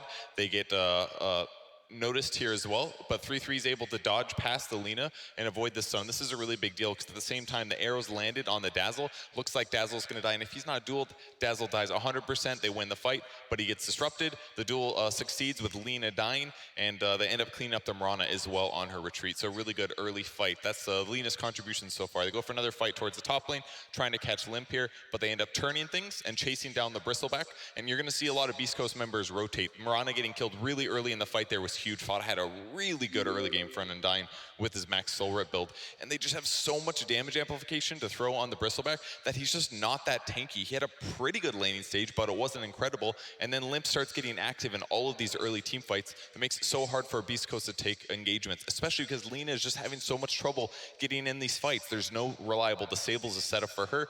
Fada's just diving towers by himself as a position 5, and then they get a huge disruption and another duel off on Lina. So Chris Luck's early to mid game was really disastrous compared to what Alliance did with just their 4 heroes, and all in the meantime, we have Alk over here hitting creeps and getting ahead. So Alliance, great early game, and that set them up to win the game. Thanks, Purge. We'll come back to Purge one last time before the end of the show with the Mountain Dew Amp Game Fuel Power Play. Until then, let's just talk about ESL 1 as a whole. We've come to the end of the tournament. Obviously, tomorrow we've still got the lower bracket final and the grand final itself, a best of 5. But we're down to 3 teams now, Alan. What have you made of the tournament? It's early days, I know, early in the season, but we've learned so much about the teams this week. Absolutely. So many of the early season storylines in Dota are about how these teams come together, they adjust to adversity, and that was on display, full display tonight with Alliance.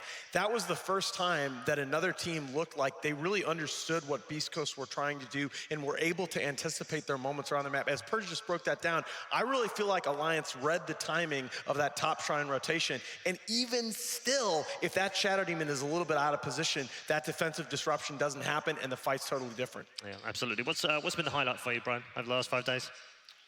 I just love seeing the progression of a tournament and almost feeling like the teams that are in the final 3, you know they deserve to be here. Just watching them grow over the series of one tournament, because the rest of the year, after they've been playing together for 6 months plus, you know, you're not going to see that much drastic improvement in such a short amount of time. But with these players winning their first big tournaments together, you just love to see it. I don't know what else to say. Yeah, I mean, it's funny. I'm going to put this to both of you because you kind of said what I was thinking anyway, but these feel like the right top 3. And I don't mean that in disrespect to any of the other teams, but you know, sometimes you get to the last 3 and you kind of go, oh, how did they get here? That's kind of weird. We thought this other team were playing. But here it really does feel like these 3 were the best 3 throughout the tournament so far. Well, I think you add in Beast Coast to that mix to make the Final 4, and I think the Final 4 teams at this tournament are absolutely the teams that have shown the highest ceiling and that have also played the most entertaining Dota throughout the event. And that's the kind of thing that you want to see. There's no fluke here. Yeah, I want to do a quick shout out for Vici Gaming though, because they did have a stand in here and a brand new player alongside, so that can't have been easy.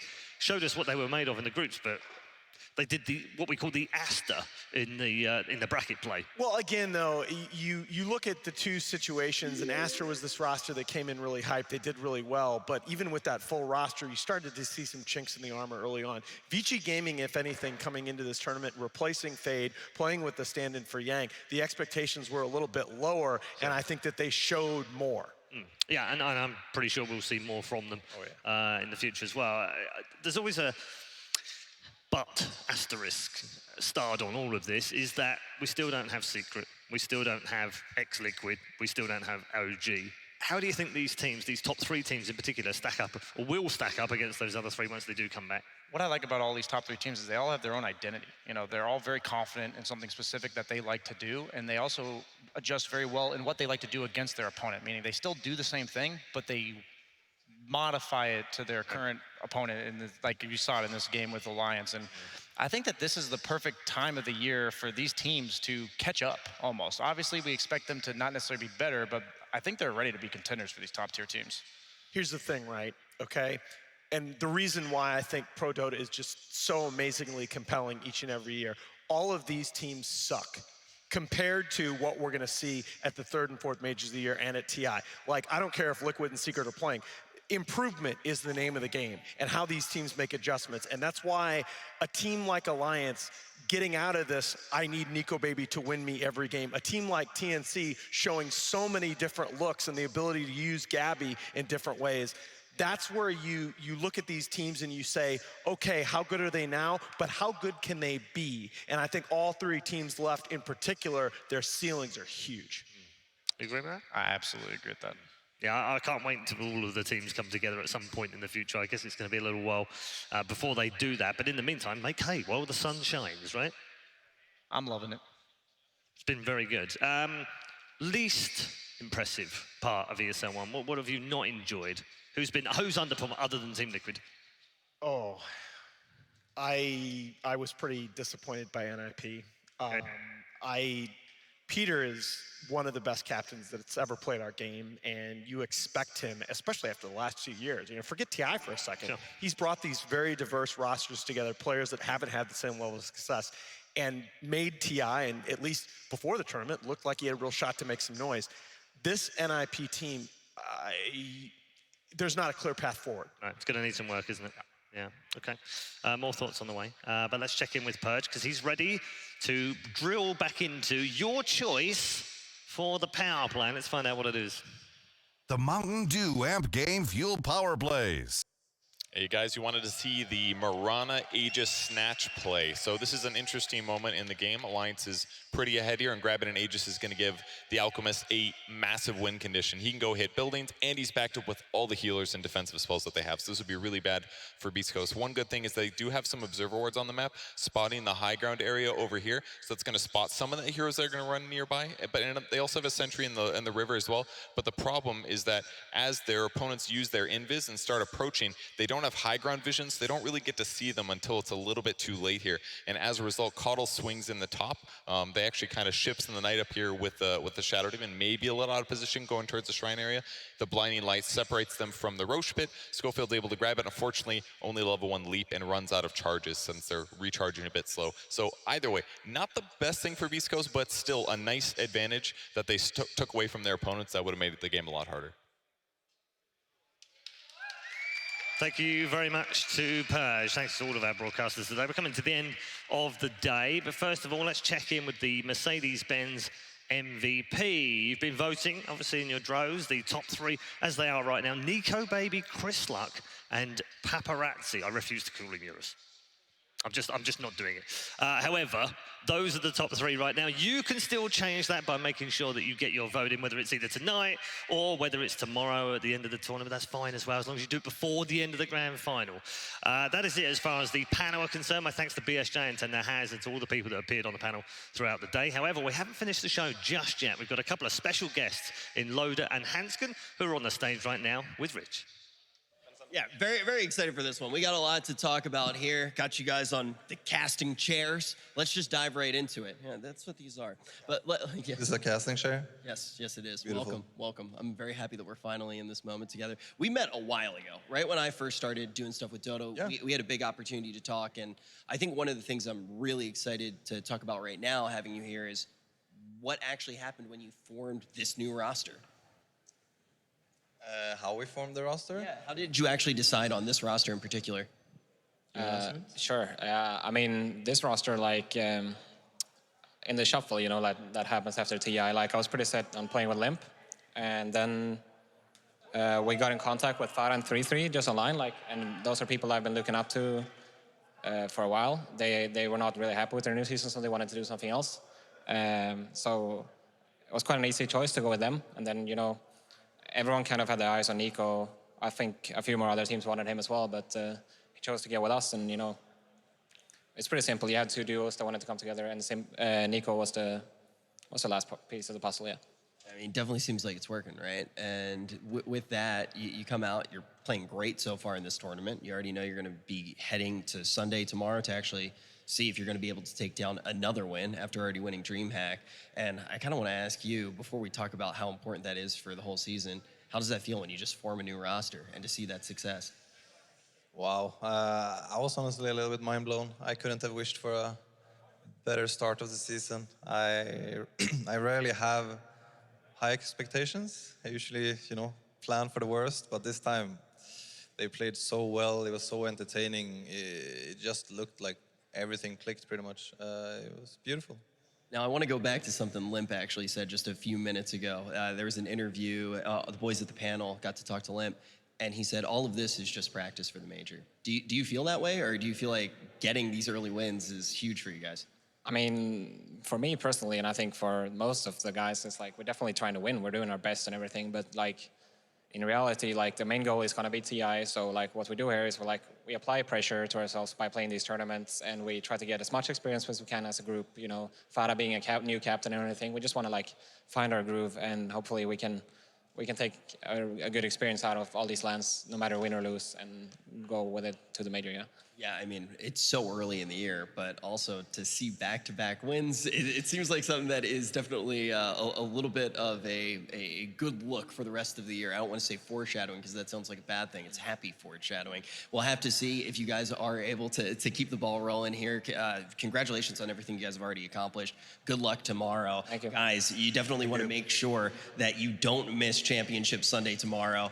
Be sure to tune in, but before we do wrap the day, be sure to watch these best moments, the DHL moments that deliver.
ever in the